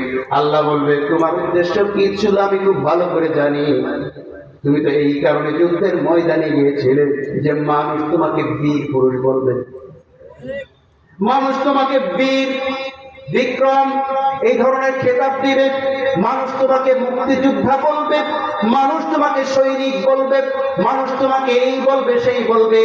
মানুষের কাছ থেকে বাহাবা পাওয়ার আশায়, দুনিয়ার স্বার্থের কারণে তুমি যুদ্ধের ময়দানে গিয়েছো, দুনিয়ার সুবিধা পাওয়ার কারণে, যে আমি যদি অমুক দলের পক্ষ হয়ে আল্লাহর রাস্তায় সংগ্রাম করি, ওই দলের পক্ষ থেকে আমি কিছু উপকার পাবো, অমুক দলের পক্ষ হয়ে যদি আমি ময়দানে থাকি, এই দলের কাছ থেকে কিছু সুবিধা নিতে পারবো। দুনিয়ায় তোমার সুবিধা নেওয়া হয়ে গিয়েছে, দুনিয়ায় তুমি খেতাব পেয়ে গিয়েছো, ও শহীদ, তোমার আখিরাতে কোনো কিছু পাওয়া নাই। উল্টা করে ওই শহীদ ব্যক্তিকে জাহান্নামে নিক্ষেপ করা হবে, বলে নাউযুবিল্লাহ। আমার ভাইয়েরা, আমার বন্ধুগণ, এই জন্য মানুষকে দেখাবার জন্য কোনো ইবাদত আমরা করব না। আমরা ইবাদত করব কার সন্তুষ্টির জন্য? আপনি বলবেন না কার?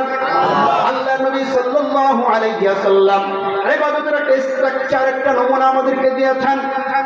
আল্লাহ নবী বলেন, যখন তুমি ইবাদত করবে, আনতা আবুদাল্লাহা কাআন্নাকা তারাহু ফাইন লাম তাকুন তারাহু ফাইন্নাহু ইয়ারাকা।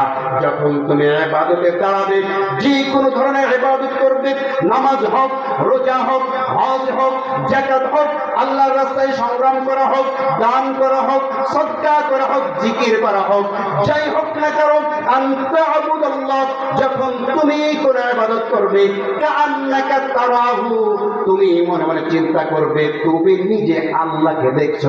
সুবহানাল্লাহ।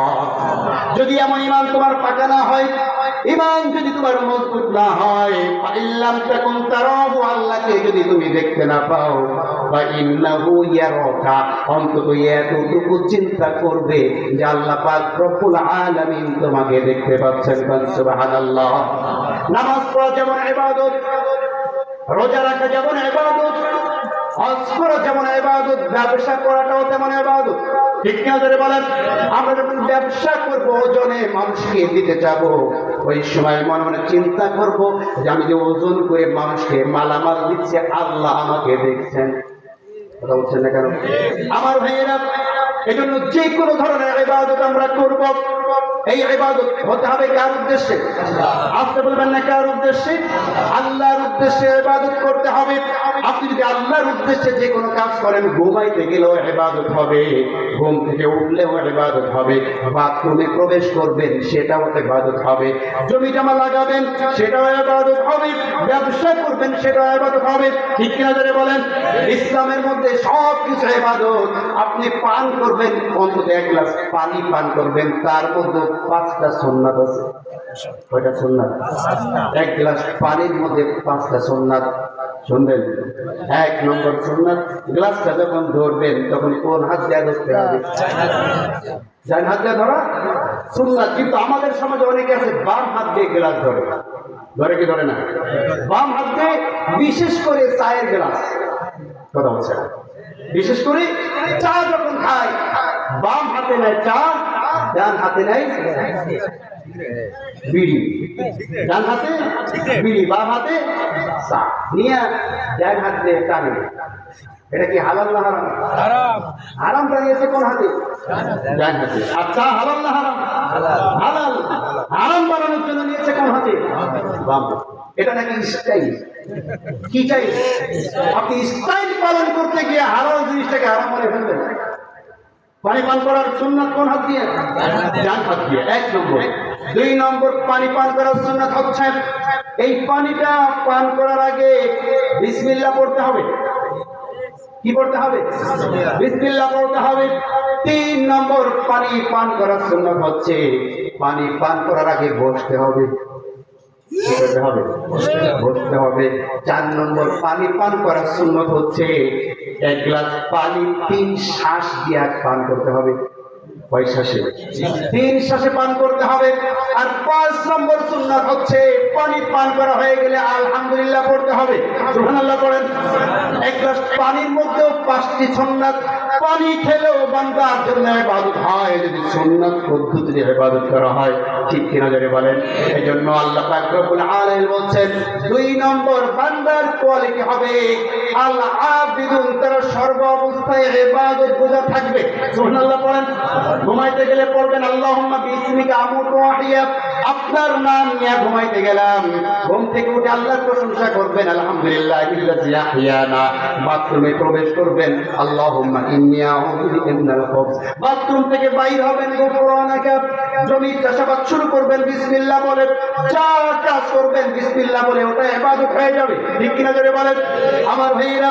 এজন্য সর্ব অবস্থায় আমরা ইবাদত গুজার থাকবো। তাহলে আত-তাইবুন আল-আবিদুন কয়টা হয়েছে? বাকি আছে কয়টা? 7টা। শুনবেন ইনশাআল্লাহ? শুনবেন ইনশাআল্লাহ? ইচ্ছা আছে? কয়টা বাজে? কয়টা বাজে? আমি বেশি আপনাদেরকে কষ্ট দেব না। 11টা বাজে। বেশি রাত কিন্তু হয়নি। ঠিক আছে? অন্তত 11:30 পর্যন্ত থাকার ইচ্ছা আছে আপনাদের, আছে না? আচ্ছা, তার মধ্যে হয়ে যাবে। 12টা বাজে। তাই নামাজ পড়ার দরকার নাই। ঠিক আছে? যাই হোক, 3 নম্বর আল্লাহ পাক রব্বুল আলামিন বলেছেন 3 নম্বর কোয়ালিটি গুণাগুণ হবে আল হামিদুন। 3 নম্বর কোয়ালিটি কি হবে আমার ভাইয়েরা? 3 নম্বর গুণাগুণ হবে আল হামিদুন, সর্ব অবস্থায় প্রশংসাকারী। সুবহানাল্লাহ পড়েন। আল্লাহ যদি ভালো অবস্থায় রাখি, ভালো অবস্থায় থাকলেও যেমন প্রশংসাকারী হতে হবে, মন্দ অবস্থায় থাকলেও তেমন প্রশংসাকারী হতে হবে। আমাদের সমাজে প্রশংসা শুনলে বোঝা যায় আল্লাহর শুকরিয়া কেমনে আদায় হচ্ছে। তারা হচ্ছে না কেন? মনে করেন একজন ব্যক্তি সকল বেলায় পান্তা ভাত খেয়ে এসেছে। কি ভাত? পান্তা ভাত। তাকে প্রশ্ন করা হলো, নিয়ে খাওয়া দাওয়া কেমন হলো? উত্তর দেয় আলহামদুলিল্লাহ, আল্লাহ যা খাওয়াইছে ভালো খাওয়াইছে, না খাওয়াইলে কি করতাম। এই হচ্ছে একরকম প্রশংসা। এবার খাওয়া দাওয়া হয়েছে, বিরিয়ানি, গরুর গোশত, আরো অনেক নানান ধরনের ভালো ভালো আইটেম। খাওয়ার পরে প্রশ্ন করা হলো, নিয়ে খাওয়া দাওয়া কেমন হলো? তখন উত্তর আলহামদুলিল্লাহ, আল্লাহ যা খেয়েছে ভালো খেয়েছে, আজীবন যারা আমার খেলে। বলে তো দুই প্রশংসা কি একরকম হয়ে গেল? আজকে বলবেন একরকম হয়েছে? প্রশংসা সর্ব অবস্থায় আল্লাহর প্রশংসা করতে হবে, সর্ব অবস্থায় সন্তুষ্টি হয়ে। কারণ আল্লাহ বলছেন লাইন শাকারতুম লাযীদান্নাকুম ওয়া লাইন কাফারতুম ইন্না আযাবি লাশাদীদ। জোরে বলুন আল্লাহু আকবার। লাইন শাকারতুম, যদি তোমরা শুকরিয়া আদায় করো, কৃতজ্ঞতা স্বীকার করো, লাযীদান্নাকুম, আমি তোমার সেই নিয়ামতকে আরো বেশি করে বৃদ্ধি করে দেব। ওয়ালাইন কাফারতুম, যদি অকৃতজ্ঞ হও, ইন্না আযাবি লাশাদীদ, নিশ্চয়ই অকৃতজ্ঞ যারা তাদের জন্য যন্ত্রণাদায়ক শাস্তি অপেক্ষা করছে। বলি নাউযুবিল্লাহ। আমার ভাইয়েরা, সর্ব অবস্থায় কেমনে শুকরিয়া আদায় করবেন খুব ভালো করে বুঝবেন। সর্ব অবস্থায় কেমনে শুকরিয়া আদায় করতে হয় এইটা শিখতে হবে হযরত আইয়ুব আলাইহিস সালামের কাছ থেকে। কার কাছ থেকে? হযরত আইয়ুব আলাইহিস সালাম এই বিশ্বের শাসনকর্তা ছিলেন, রাষ্ট্রীয় শাসক তিনি ছিলেন। অর্থ সম্পদের অভাব ছিল না, জায়গা জমির অভাব ছিল না, স্ত্রীও ছিল প্রায় 4-5 জন, সন্তান ছিল 12 থেকে 13 জন। আল্লাহর ইবাদত গুজার থাকতেন সব সময়। শয়তান গিয়ে আল্লাহর সাথে চ্যালেঞ্জ করলো, আল্লাহ তোমার এই বান্দা আইয়ুবকে যদি তুমি একটু পরীক্ষা করো, বিপদে ফেলো, সব সময় যেন তোমার প্রশংসা করে, এই আইয়ুব কিন্তু আর প্রশংসা করবে না। আল্লাহ বললেন ঠিক আছে শয়তান, তুই দেখে নে আমার প্রিয় বান্দা আইয়ুব কেমনি ভাবে আমার প্রশংসা করেন। রাত্রবেলায় তার যত সম্পদ ছিল, বিশেষ করে গবাদি পশু যা ছিল, এক রাত্রে আল্লাহ পাক সব শেষ করে দিলেন। ভোরবেলায় যখন নামাজের মুসাল্লায় বসা, শয়তান কানে কানে এসে বলছে, আইয়ুব তুমি কি জানো গত রাত্রে তোমার যত গবাদি পশুর পাল ছিল সব মরিয়া একেবারে ছাপা হয়ে গিয়েছে। বলছে আলহামদুলিল্লাহ। কি বলছে? আমরা হইলে কি বলবো? এত নামাজ কালাম পড়ি, আল্লাহ সর্বনাশ আমারই দিল। অনেক সময় বলে আল্লাহ যত বিপদ খালি গরিব মানুষেরই দেন, এই কথা আমরা বলি কি বলি না? যত বিপদ সব ভালো মানুষের উপরে দেন, এই যে হতাশা। কিন্তু হযরত আইয়ুব তিনি শোনার সঙ্গে সঙ্গে বললেন আলহামদুলিল্লাহ। শয়তান এবার আল্লাহর কাছে গিয়ে বলছেন, আল্লাহ প্রশংসা তো করবেই, তার কারণ পশু নষ্ট হয়েছে, তাই কি হয়েছে? 12 থেকে 13 জন সন্তান আছে, সবাই মিলে কাজ করবে, আবার সম্পদ হবে। পরের দিন রাত্রে আল্লাহ পাক সব সন্তানগুলোকে মেরে ফেললেন। মেরে ফেলার সঙ্গে সঙ্গে হজরের সময় শয়তান গিয়া বলছে, আইয়ুব তুমি কি জানো তোমার যেই 12টি সন্তান বা 13টি সন্তান ছিল, আজকে রাত্রে সবাই একসাথে মারা গিয়েছে। শোনার সঙ্গে সঙ্গে বলছে আলহামদুলিল্লাহ। কি বলছে? আলহামদুলিল্লাহ। আল্লাহ পাক ভালো মনে করে আমাকে সন্তান দিয়েছিলেন, আল্লাহ ভালো মনে করেছেন সন্তানদেরকে নিয়ে গিয়েছেন। সুবহানাল্লাহ। শয়তান কাছে তুমি কি মানুষ নাকি? সন্তানের মৃত্যুর খবর শুনে নাকি আলহামদুলিল্লাহ কয়? কথা বলছেন দেখেন আমার ভাইয়েরা। শয়তান এখানেও পারল না। এবার আল্লাহর কাছে গিয়ে বলছেন, আল্লাহ সন্তান মারা গিয়েছে, তাতে কি হয়েছে? বউ তো আছে 4-5 জন, আবার ইচ্ছা করলে সন্তান হতে পারে।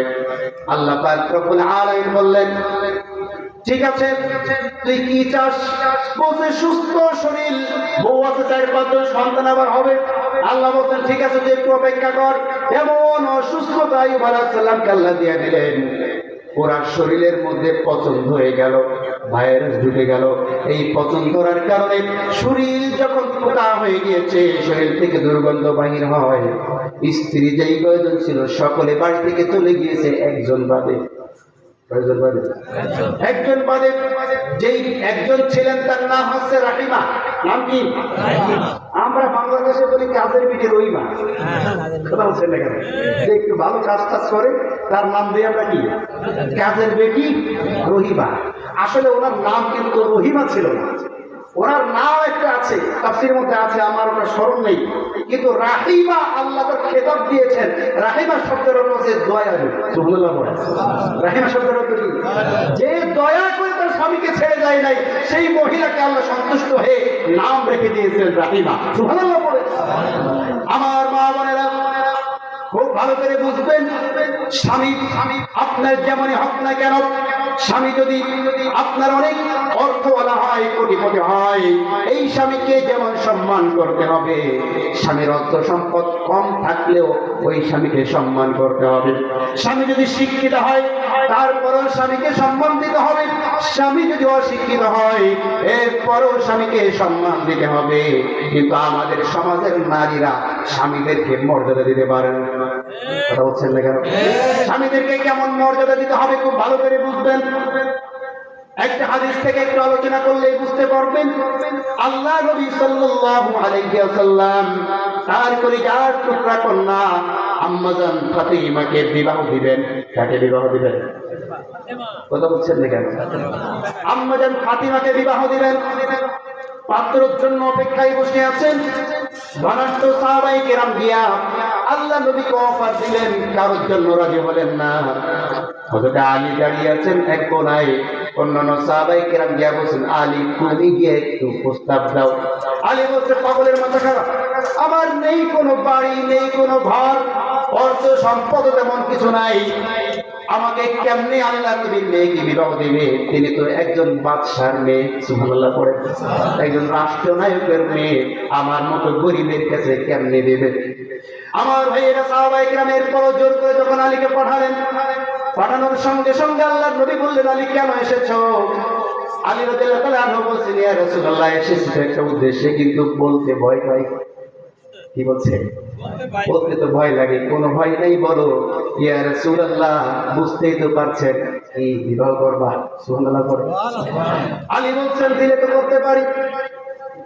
আল্লাহ নবী সাল্লাল্লাহু আলাইহি ওয়াসাল্লাম বললেন, ও আলী বিবাহ যে করবা, বিবাহ করার জন্য কিন্তু মহরনা দেওয়া লাগে।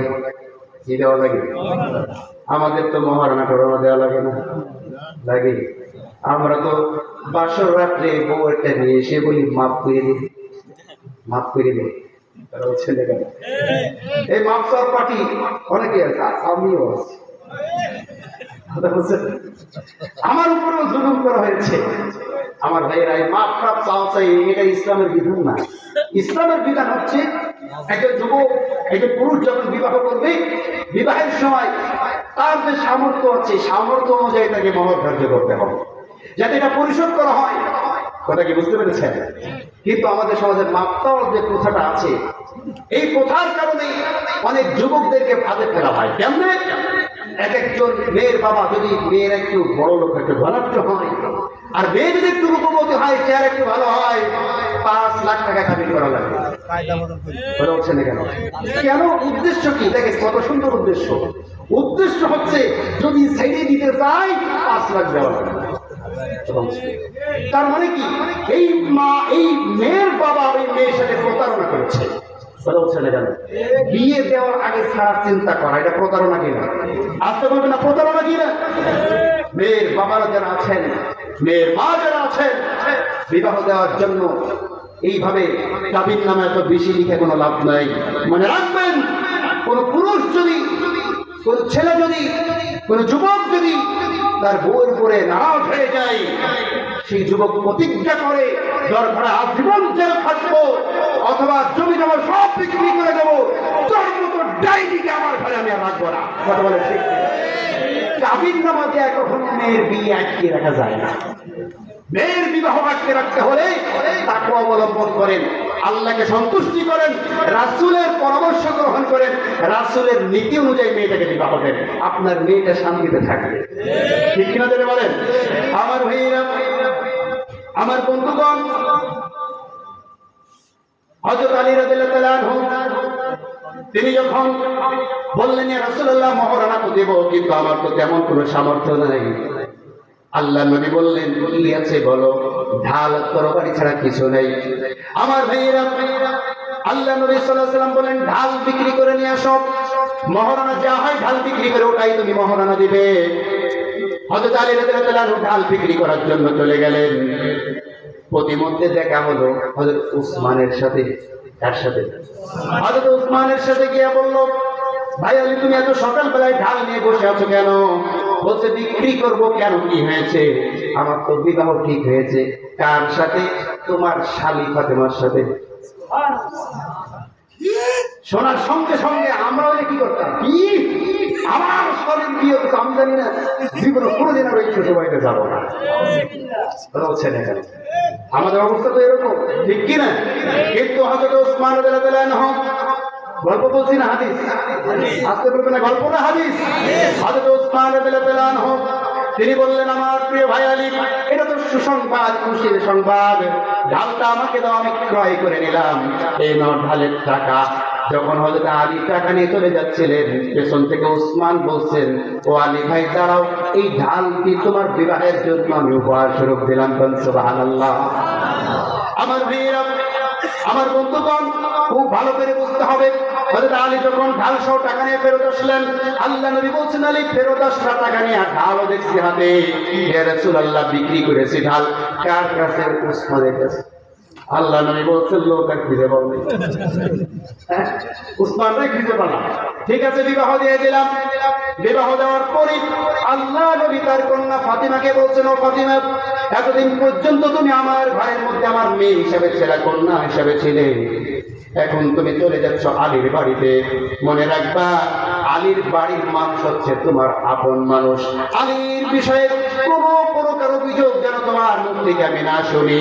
আলী কষ্ট পায় এমন কোন কাজ কখনো তুমি করতে পারবা না।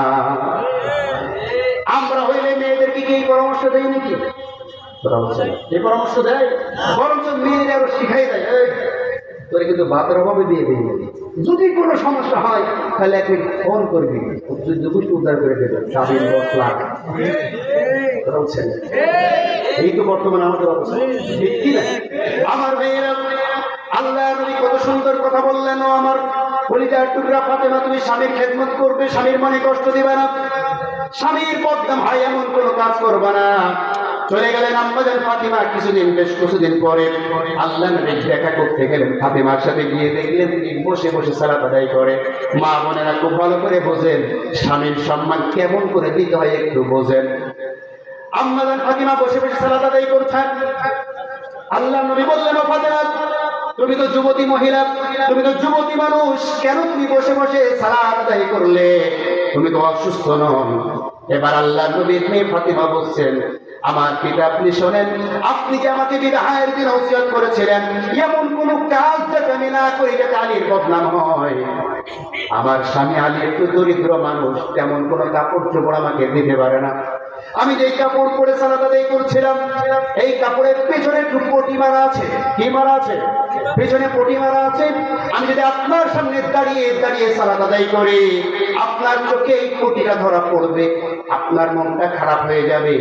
আমার স্বামীর যাতে বদনাম না হয়, স্বামীর ইজ্জত যাতে কমে না যায়, এই কারণে পটিটা লুকিয়ে রাখার জন্য আমি বসে বসে সালাত আদায় করেছি। এই কথা শোনার সঙ্গে সঙ্গে আল্লাহ নবী সাল্লাল্লাহু আলাইহি ওয়াসাল্লাম আম্মাজান ফাতিমার জন্য প্রাণ খুলে দোয়া করলেন। আল্লাহ পাক রব্বুল আলামিন আরশ পর্যন্ত সন্তুষ্ট হয়ে গেল। সুবহানাল্লাহ। আমার ভাইয়ের জন্য যেই রাহিমা তার স্বামী হযরত আইয়ুব আলাইহিস সালামকে ছেড়ে গেল না, না গিয়ে এই অবস্থায় অসুস্থ অবস্থায় তাকে লালন পালন করল। লালন পালন করতে গিয়ে এখানে অনেক লম্বা ঘটনা। পরবর্তীতে আল্লাহ পাক রব্বুল আলামিন হযরত আইয়ুব আলাইহিস সালামকে আবার যখন সুস্থ করে দিলেন, আল্লাহ পাক রব্বুল আলামিন সুস্থ করার আগে হযরত আইয়ুব আলাইহিস সালামের স্ত্রী রাহিমাকে ইবলিস প্রচোরণায় ফেলে বলছে, তোমার স্বামীকে আমি সুস্থ করে দিতে পারি, আমার একটা কথা শুনতে হবে। কি কথা? তোমার স্বামী শুধু মুখ থেকে এই কথা বলবে যে অমুক ডাক্তারের ঔষধ খেয়ে আমি ভালো হয়ে গিয়েছি, শুধু এতটুকু বলবে, তোমার স্বামী সুস্থ হয়ে যাবে। আম্মা জান বিবি রাহিমা তিনি এটা বললেন, ও আমার স্বামী, আপনি যদি মুখ থেকে একটুখানি বলেন যে এই ডাক্তারের ঔষধ খেয়ে আমি ভালো হয়ে গিয়েছি, তাহলে আপনি সুস্থ হয়ে যাবেন। বলার সঙ্গে সঙ্গে তাও আইয়ুব আলাইহিস সালাম বললেন যে তুমি এই কথা বলার কারণে আমি যদি ভালো হয়ে যাই, সুস্থ হয়ে যাই, তোমাকে 100টা দৌড়া মারবো, 100টা বেত্রাঘাত করবো। এই কথা বলার সঙ্গে সঙ্গে তিনি আল্লাহর কাছে দোয়া করলেন। আল্লাহ পাক রব্বুল আলামিন বলছেন যে আমার বান্দা দাউদ, আমার বান্দা আইয়ুব যখন আমার কাছে দোয়া করলেন যে হে আমার রব, ইজনাদা রব্বাহু আন্নী মাসসানিয়াশ শাইতানু বিনুসবিন ওয়া আযাব। জোরে বলুন আল্লাহু আকবার। ও আমার প্রভু, আমার রব, আপনি আমাকে দয়া করুন, শয়তান আমার উপরে আক্রমণ করার জন্য চেষ্টা করছে, আমার স্ত্রীর মাধ্যমে আমাকে পথভ্রষ্ট করার চেষ্টা করছে, আপনি দয়া করে আমাকে সুস্থ করে দেন। যখন আল্লাহ সুস্থ করে দিলেন, আল্লাহ বলছেন এবার তোমার ওই ওয়াদা তুমি পূরণ করো, তুমি যে বলেছো সুস্থ হলে তোমার স্ত্রীকে তুমি বেত্রাঘাত করবে। এবার তিনি তো বিপদে পড়ে গেলেন। আল্লাহ বলছেন বিপদের কোনো কারণ নাই। উরকুযু বিরজিলি হাযা মুগতাসালুম বারিদুন ওয়া শারাব। কেমন আল্লাহ তাকে সুস্থ করলেন? আইয়ুব, তুমি তোমার পায়ের গোড়ালি দিয়ে মাটির নিচে তুমি খোঁচা মারো। আল্লাহু আকবার বলেন। মাটির নিচে আইয়ুব যখন খোঁচা মারলেন, মাটির নিচ থেকে আল্লাহ পাক রব্বুল আলামিন 2টা ঝর্ণা বাহির করে দিলেন। কয়টা ঝর্ণা? 2টা ঝর্ণা বাহির করে দিলেন। আল্লাহ পাক রব্বুল আলামিন বলছেন যে একটি ঝর্ণা দিয়ে তুমি গোসল করবে, আর একটি ঝর্ণার পানি পান করবে। গোসল করার সঙ্গে সঙ্গে উপরে সবকিছু ভালো হয়ে গেল, পানি পান করার সঙ্গে সঙ্গে ভেতরের অসুস্থতা আল্লাহ সুস্থ করে দিলেন। সুবহানাল্লাহ। এবার বলছে তুমি তোমার ওয়াদা পূরণ করো। وخذ بيدك ضغثا فاضرب به ولا تحنث إنا وجدناه صابرا نعم العبد إنه أواب। জোরে বলুন আল্লাহু আকবার। তুমি ওয়াকুজ বিয়াদিকা জিগসান, তুমি 2 হাত দিয়ে তৃণলতা আছে, এই তৃণলতা গুলা টেনে টেনে উঠাও, 100টি তৃণলতা একসাথে বাঁধো, বাঁধার পর যখন 100টি হবে, 20টা দিয়ে আস্তে করে বাড়ি মারো, আমি 100 বেত্রাঘাত হিসাবে ধরে নেব। সুবহানাল্লাহ। আমার ভাইয়েরা, আমার বন্ধুগণের জন্য আমাদেরকে প্রশংসাকারী হতে হলে হযরত আইয়ুব আলাইহিস সালামের মতো প্রশংসাকারী হতে হবে। সুস্থ থাকা অবস্থায় আল্লাহর প্রশংসা করেছেন, অসুস্থ হয়ে যাওয়ার পরেও তিনি আল্লাহর প্রশংসা ছাড়েন নাই। সুবহানাল্লাহ। আমার ভাইয়েরা, তাহলে কয়টা হলো? আসতে বলবেন না, কয়টা হলো? 3টে, বাকি আছে কয়টা? 6টা। শুনবেন, এই 6টা সংক্ষেপে বলতে হবে, তাহলে সময় পাওয়া যাবে, ঠিক কিনা? আমার ভাইয়েরা, 4 নম্বর যেই গুণাগুণ আমাদেরকে অর্জন করতে হবে, as-সাইহুন। 4 নম্বর গুণাগুণ কি? as-সাইহুন। সাইহুন শব্দের 2টা তাফসীর, একটা তাফসীর হচ্ছে সাইহুন শব্দের অর্থ হচ্ছে সিয়াম পালনকারী। সাইহুন শব্দের অর্থ কি? সিয়াম পালনকারী। সামনে রমজান মাসে রোজা আসছে, রমজান মাসের ফরজ রোজা আমাদেরকে পালন করতে হবে। ফরজ রোজা পালন করার পরে এরপরে যত প্রকার নকল রোজা আছে এইগুলো পালন করার জন্য চেষ্টা করতে হবে, ঠিক কিনা ধরে বলেন? আমার ভাইয়েরা, কিন্তু আমাদের সমাজে দেখা যায় সবে মেয়েরা রোজা রাখার জন্য পাগল, সবে বরাতে রোজা আজকে অনেকে রেখেছে, কিন্তু ফরজ রোজা রমজান মাসে রোজা রাখতে পারে না। আজকে বলছে কেন? ফরজের খবর নেই, ফরজ নামাজ 5 ওয়াক্ত নামাজ পড়ে না, সবে বরাতে ওনার জ্বালায় মসজিদের জায়গা থেকে পাবে না। রাগ করলে? আচ্ছা বলেন তো, 5 ওয়াক্ত নামাজ এটা যদি আমরা আদায় না করি, আজীবন যদি তাহাজ্জুদের নামাজ পড়ি, আজীবন যদি সবে বরাতের নামাজ পড়ি, আল্লাহ দরবারে কি পার পাওয়া যাবে? কেউ কি পার পাবে? আমার ভাইয়েরা, তাহলে সাইফনের একটা অর্থ হচ্ছে রমজানের রোজা পালনকারী, সিয়াম পালনকারী। সাইফনের আরেকটা তাফসীর হচ্ছে আল্লাহ পাক রব্বুল আলামিন সূরা মুদাসসিরের মধ্যে সুন্দর করে বলছেন, ইয়া আইয়ুহাল মুদাসসির কুম ফাআনজির ওয়া রাব্বাকা ফাকাব্বির ওয়া সিয়াবাকা ফাতাহহির ওয়ার রুজজা ফাহজুর ওয়া লা তামনুন তাস্তাকসির ওয়া লিরাব্বিকা ফাসবির। জোরে বলুন আল্লাহু আকবার। আল্লাহ পাক রব্বুল আলামিন বলছেন, নবী তোমাকে কম্বল মুড়িয়ে ঘুমিয়ে থাকার জন্য কোরআন তোমার উপরে নাযিল হয় নাই। কোরআন তোমার উপরে নাযিল হয়ে তোমার দায়িত্ব আরো বেড়ে গিয়েছে। ঠিক কিনা জোরে বলেন? তোমার দায়িত্ব আমি আল্লাহ আরো বাড়িয়ে দিয়েছি। তোমার তো বসে থাকার সময় নাই, নহে সমাপ্ত কর্ম মোদে অবসর কোথা বিশ্রামে উজ্জ্বল হয়ে ওঠেনি আজ সুবিমল জ্যোতি তৌহিদের, নহে সমাপ্ত কর্ম মোদে। ঠিক কিনা? আমি তোমাকে কোরআন নাযিল করেছি ঘুমিয়ে থাকার জন্য নয়। সিয়াহান শব্দের অর্থ হচ্ছে কোরআনের দাওয়াত দিয়া মানুষের দ্বারে দ্বারে ঘুরে বেড়ানো। আল্লাহু আকবার বলেন। কোরআনের দাওয়াত মানুষের দ্বারে দ্বারে পৌঁছে দেওয়া, কোরআনের দাওয়াত নিয়ে মানুষের কাছে কাছে পৌঁছে দেওয়া, আল্লাহর জমিনে দিন কায়েমের জন্য প্রচেষ্টা চালানো, এইটার নাম হচ্ছে সিয়াহুন। তাহলে 4 নম্বর গুণাগুণ হচ্ছে as-সাইহুন, যারা নাকি 1 নম্বরে রমজানের রোজা পালন করা হবে, 2 নম্বরে যারা আল্লাহর জমিনে কোরআন প্রতিষ্ঠিত করার জন্য দাওয়াতি কাজ করবে। আপনার জন্য দাওয়াতি কাজ, আমার জন্য দাওয়াতি কাজ। কারণ আল্লাহ নবী বলেছেন, বাল্লিগু আন্নি ওয়ালাউ আয়া, একটি আয়াত যদি কোনো ব্যক্তি জানে সেটা যাতে মানুষের কাছে পৌঁছে দেয়। ঠিক কিনা? এখানে আপনি যতটুকু জানেন ততটুকুই মানুষের কাছে পৌঁছাইতে হবে, হবে কি হবে না? তাহলে 4 নম্বর কোয়ালিটি আছে সাইহুন, দাওয়াতে কাজ করা অথবা সিয়াম পালনকারী। বাকি আছে কয়টা? 5টা। 5 নম্বর গুণাগুণ হচ্ছে আর রাকিউন।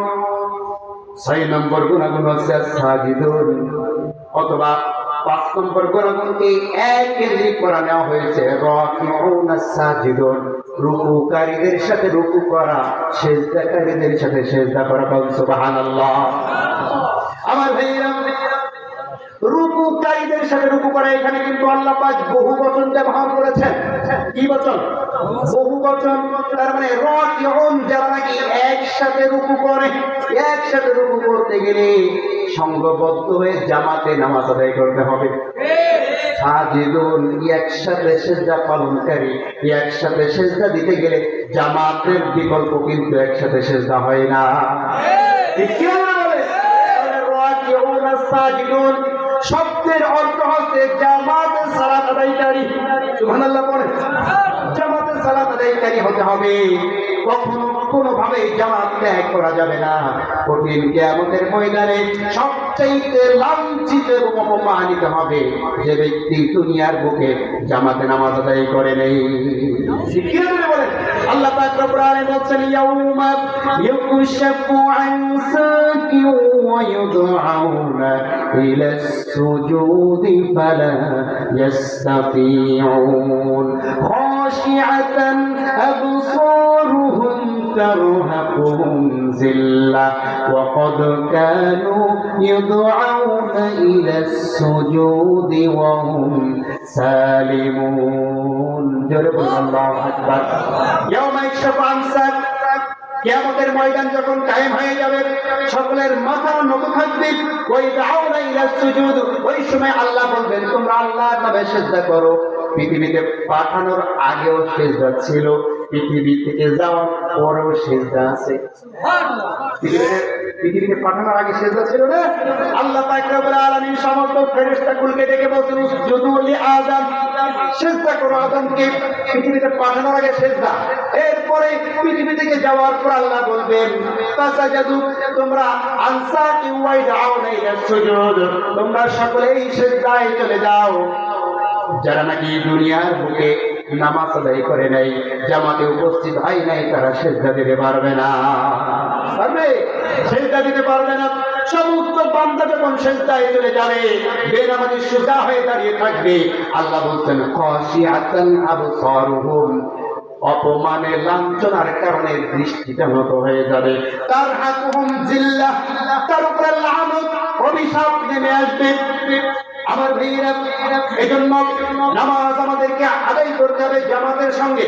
অনেকে নামাজ পড়ে ঠিকই, কিন্তু কোন ফতোয়ার কারণে জানি একা একা নামাজ পড়ে। কথা বলছেন না কেন? ঘরে বসে নামাজ পড়ে, দোকানে বসে নামাজ পড়ে, বাড়িতে নামাজ পড়ে, জামাতে নামাজে শরীক হয় না। কিন্তু আল্লাহ বলেছেন ইমানদার, খাঁটি ইমানদার যদি হতে হয় তাহলে তার 5 নম্বর গুণ, 6 নম্বর গুণ হচ্ছে রাকিউন সাজিদুন। জামাতে নামাজীদের সাথে একসাথে রুকু করতে হবে এবং সিজদা দিতে হবে। সুবহানাল্লাহ। এরপরে আল্লাহ পাক রব্বুল আলামিন 7 নম্বর গুণ বলছেন আল আমিরুনা বিল মা'রুফ। 8 নম্বর গুণ বলছেন ওয়ান্নাহুনা আনিল মুনকার। জোরে বলুন আল্লাহু আকবার। 7 নম্বর কোয়ালিটি হচ্ছে সে ব্যক্তির মানুষদেরকে আমিরুনা বিল মা'রুফ, সৎ কাজের আদেশ করবে। কি কাজের আদেশ করবে? সৎ কাজের আদেশ করতে হবে। আমার ভাইরা, আমাদের সমাজে কিন্তু সৎ কাজের আদেশ করা হয় না, বেশিরভাগ ক্ষেত্রে সৎ কাজের অনুরোধ করা হয়। আদেশ যদি দিতে হয় আপনার কাছে ক্ষমতা থাকা লাগবে, পাওয়ার থাকা লাগবে। কথা বলছেন না কেন? কিন্তু এখন আমরা যারা সৎ কাজের আদেশ দিচ্ছি, আসলে বলতো এটাকে আদেশ হচ্ছে নাকি অনুরোধ হচ্ছে? অনুরোধ হচ্ছে, অনুরোধ। এই জন্য সৎ কাজের আদেশ যদি দিতে হয় অবশ্যই আপনাকে পাওয়ার নিয়ে আদেশ দিতে হবে। পাওয়ার আপনার থাকতে হবে, ক্ষমতা থাকতে হবে। এই জন্য আল্লাহর এই কোয়ালিটি অর্জন করতে হলে ইসলামকে ক্ষমতায় বসাইতে হবে। কথা বলছেন না কেন? ইসলাম যদি ক্ষমতায় না বসে আপনি সৎ কাজের আদেশ দিতে পারবেন না। আর অসৎ কাজে বাধা প্রদান করতে বলা হয়েছে। বাধা দিতে পারে যারা, বাধা তারাই দিতে পারে যাদের হাতে শক্তি আছে, পাওয়ার আছে। কথা বলছেন না কেন? তাহলে আপনি বাধা দিতে পারবেন না। সৎ কাজের আদেশ আর অসৎ কাজের নিষেধ যখন এই জমিন থেকে বন্ধ হয়ে যাবে, আল্লাহ নবী বলেন ওই জাতির উপরে আল্লাহ লানত বর্ষিত হবে, ওই জাতির উপরে আল্লাহর গজব নেমে আসবে। যেই জাতি সৎ কাজের আদেশ এবং অসৎ কাজে বাধা প্রদান করতে বিরত থাকে। বলি নাউযুবিল্লাহ। আমাদেরকে তো সৃষ্টি করা হয়েছে, সৃষ্টির উদ্দেশ্যই হচ্ছে সৎ কাজের আদেশ দেওয়া এবং অসৎ কাজের বাধা প্রদান করা। আল্লাহ পাক বলেন কুনতুম খায়রা উম্মাতিন উখরিজাত লিন-নাস তা'মুরুনা বিল মা'রুফি ওয়া তানহাউনা 'আনিল মুনকার। জোরে বলুন আল্লাহু আকবার। তোমরাই হবে শ্রেষ্ঠ জাতি, তোমরাই হবে শ্রেষ্ঠ উম্মত। উখরিজাত লিন-নাস, যাদেরকে বহু মানুষের মধ্য থেকে বাছাই করে বাহির করা হবে। সৎ কাজের আদেশ করার জন্য কিন্তু সকলেই একসাথে একযোগে কাজ করবে না, কিছু মানুষ বিরোধিতা করবে আর কিছু মানুষ তার থেকে বাহির হয়ে যাবে। ঠিক কেন করে বলেন? আল্লাহ বলেছেন উখরিজাত লিন-নাস, মানুষের মধ্য থেকে আমি আল্লাহ তোমাদেরকে ভালোবেসে বাছাই করে বাহির করে নিয়ে আসবো। তোমরা ঘর থেকে বাহির হয়ে যাবে, আল্লাহর রাস্তায় বাহির হয়ে পড়বে, আল্লাহর জমিনে তোমরা ছড়িয়ে পড়বে সৎ কাজের আদেশ দেওয়ার জন্য আর অসৎ কাজের বাধা প্রদান করার জন্য। তাহলে তোমরা হবে শ্রেষ্ঠ উম্মত, তোমরাই হবে শ্রেষ্ঠ জাতি। আমার ভাইরা, এখন যেহেতু আমাদের হাতে ক্ষমতা নাই, তারপরেও কি সৎ কাজের আদেশ করা আর অসৎ কাজের নিষেধ করা থেকে বিরত রাখা যাবে নাকি? আসতে বলবেন না, বিরত থাকা যাবে নাকি?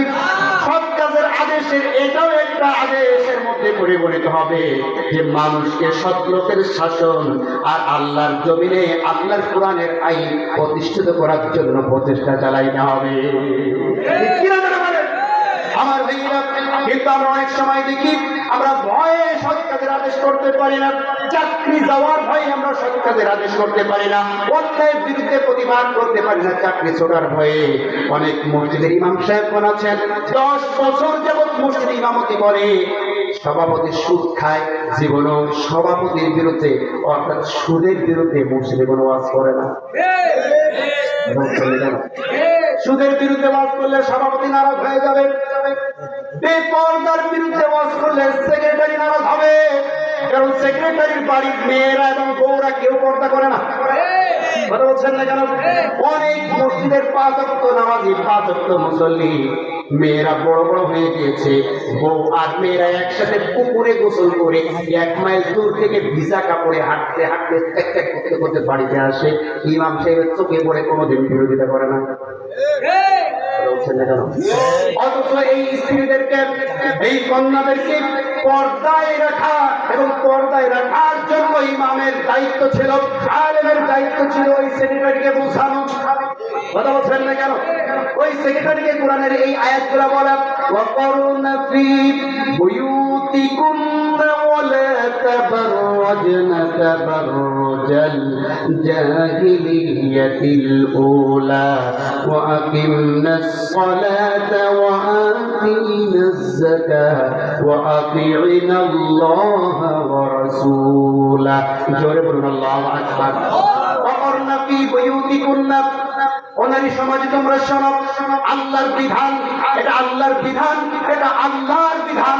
আল্লাহর বিধান শোনার পরে তোমার মনে যদি কষ্ট হয়, তুমি ইমানদার নয়।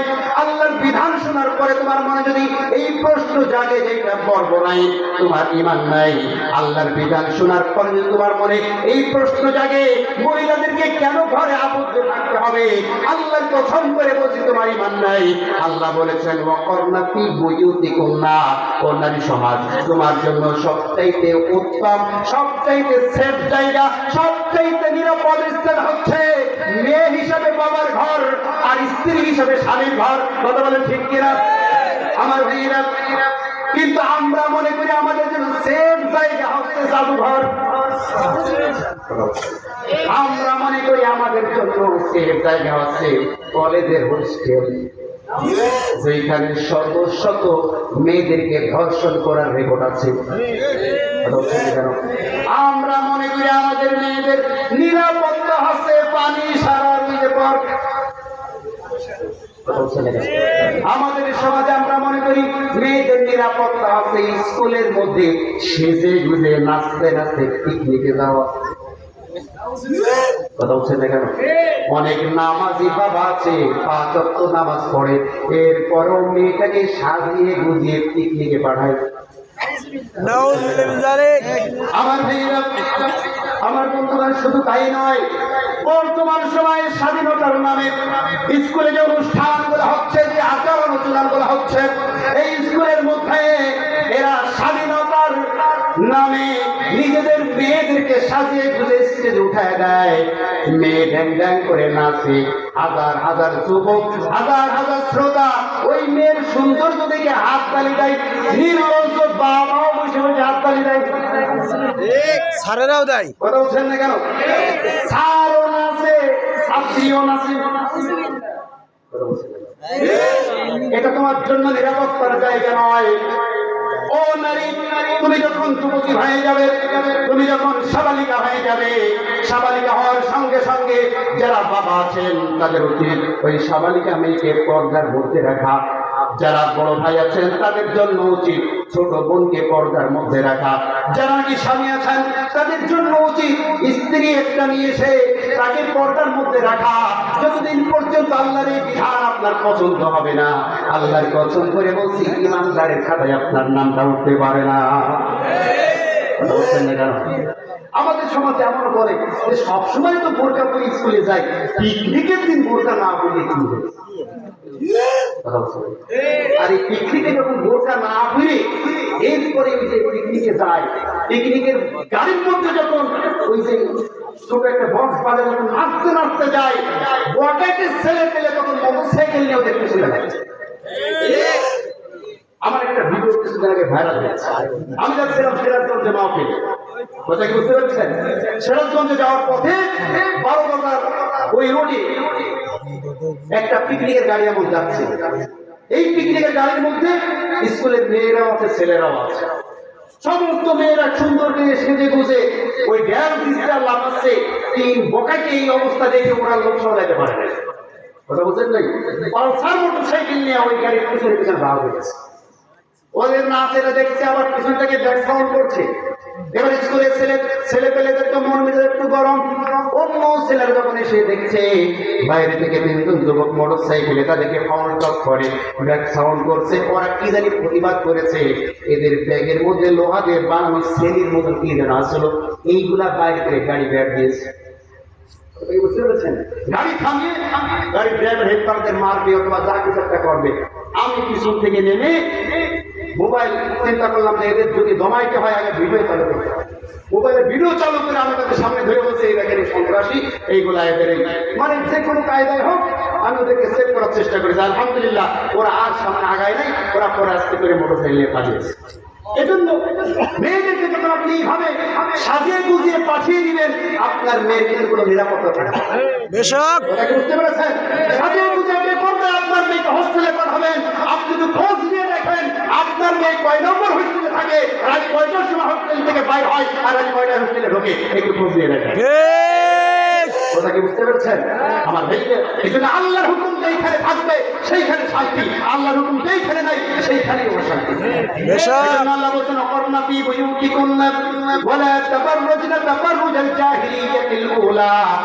ও নারীগণ, ও মহিলাগণ, তোমাদের জন্য উত্তম স্থান স্বামীর ঘর, তোমাদের জন্য উত্তম নিরাপদ স্থান হচ্ছে তোমার পিতার ঘর। ঘরের মধ্যে থাকো, কিন্তু যদি ঘর থেকে বাহির হওয়ার বিরাট কোনো প্রয়োজন হয় তাহলে এমন ভাবে তোমরা বাহির হবে, ইউদনিনা আলাইহিন্না মিন জালাবিবিহিন্না, উত্তম পোশাক পরে ঢিলা ঢালা চাদর পরিধান করে এমন ভাবে বাহির হও যাতে মাকে মা বলে ডাকা যায়।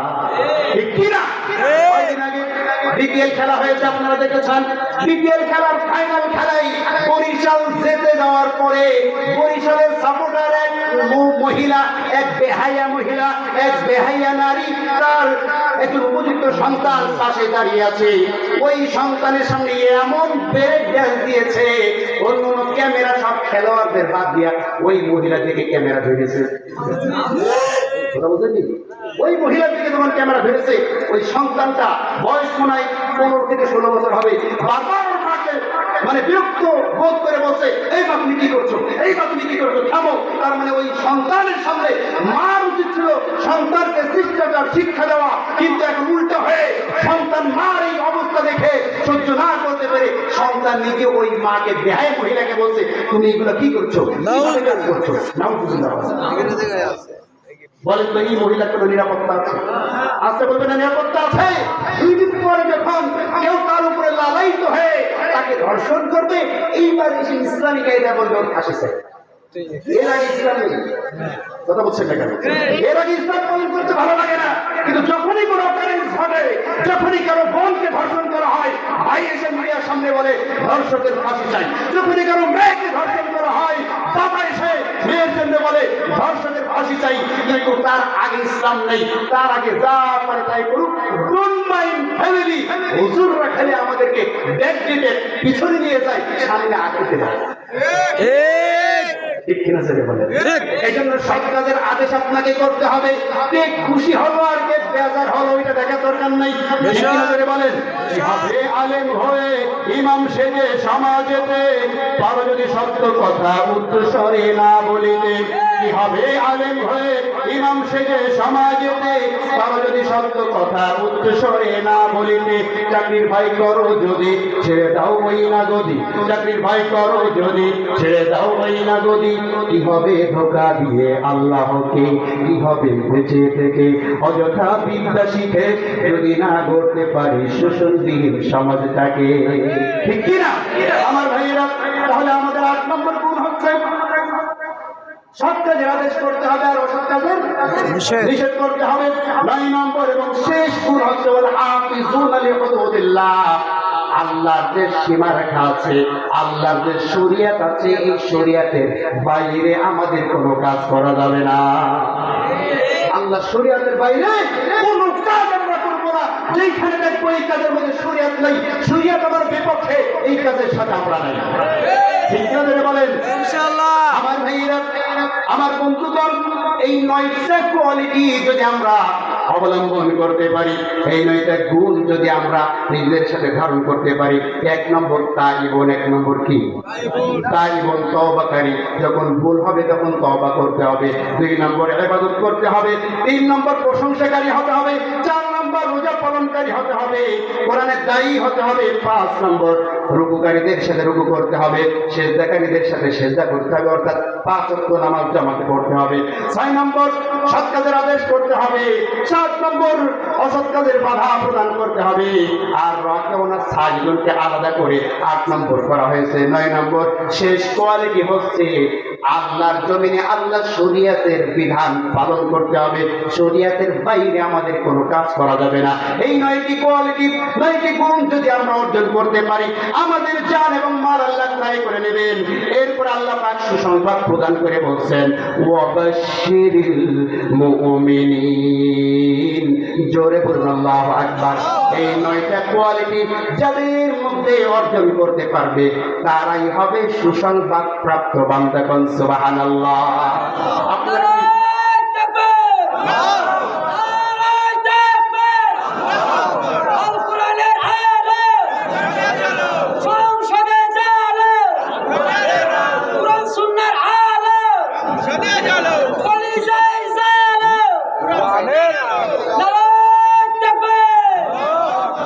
আল্লাহ কবুল করে বলেন আমিন। যেই 9টি গুণ আমরা বর্ণনা করলাম, এই 9টা গুণের অধিকারী আমরা সবাই হতে চাই ইনশাআল্লাহ। আল্লাহ আমাদের সকলকে কবুল করে বলেন আমিন। ওয়াখির দাওয়ানা আলহামদুলিল্লাহি রাব্বিল আলামিন। এতক্ষণ পর্যন্ত যতটুকু আলোচনা করেছি, দোয়া করবেন আল্লাহ যাতে আগে আমাকে আমল করার তৌফিক দান করেন। আমিন। আপনারা যারা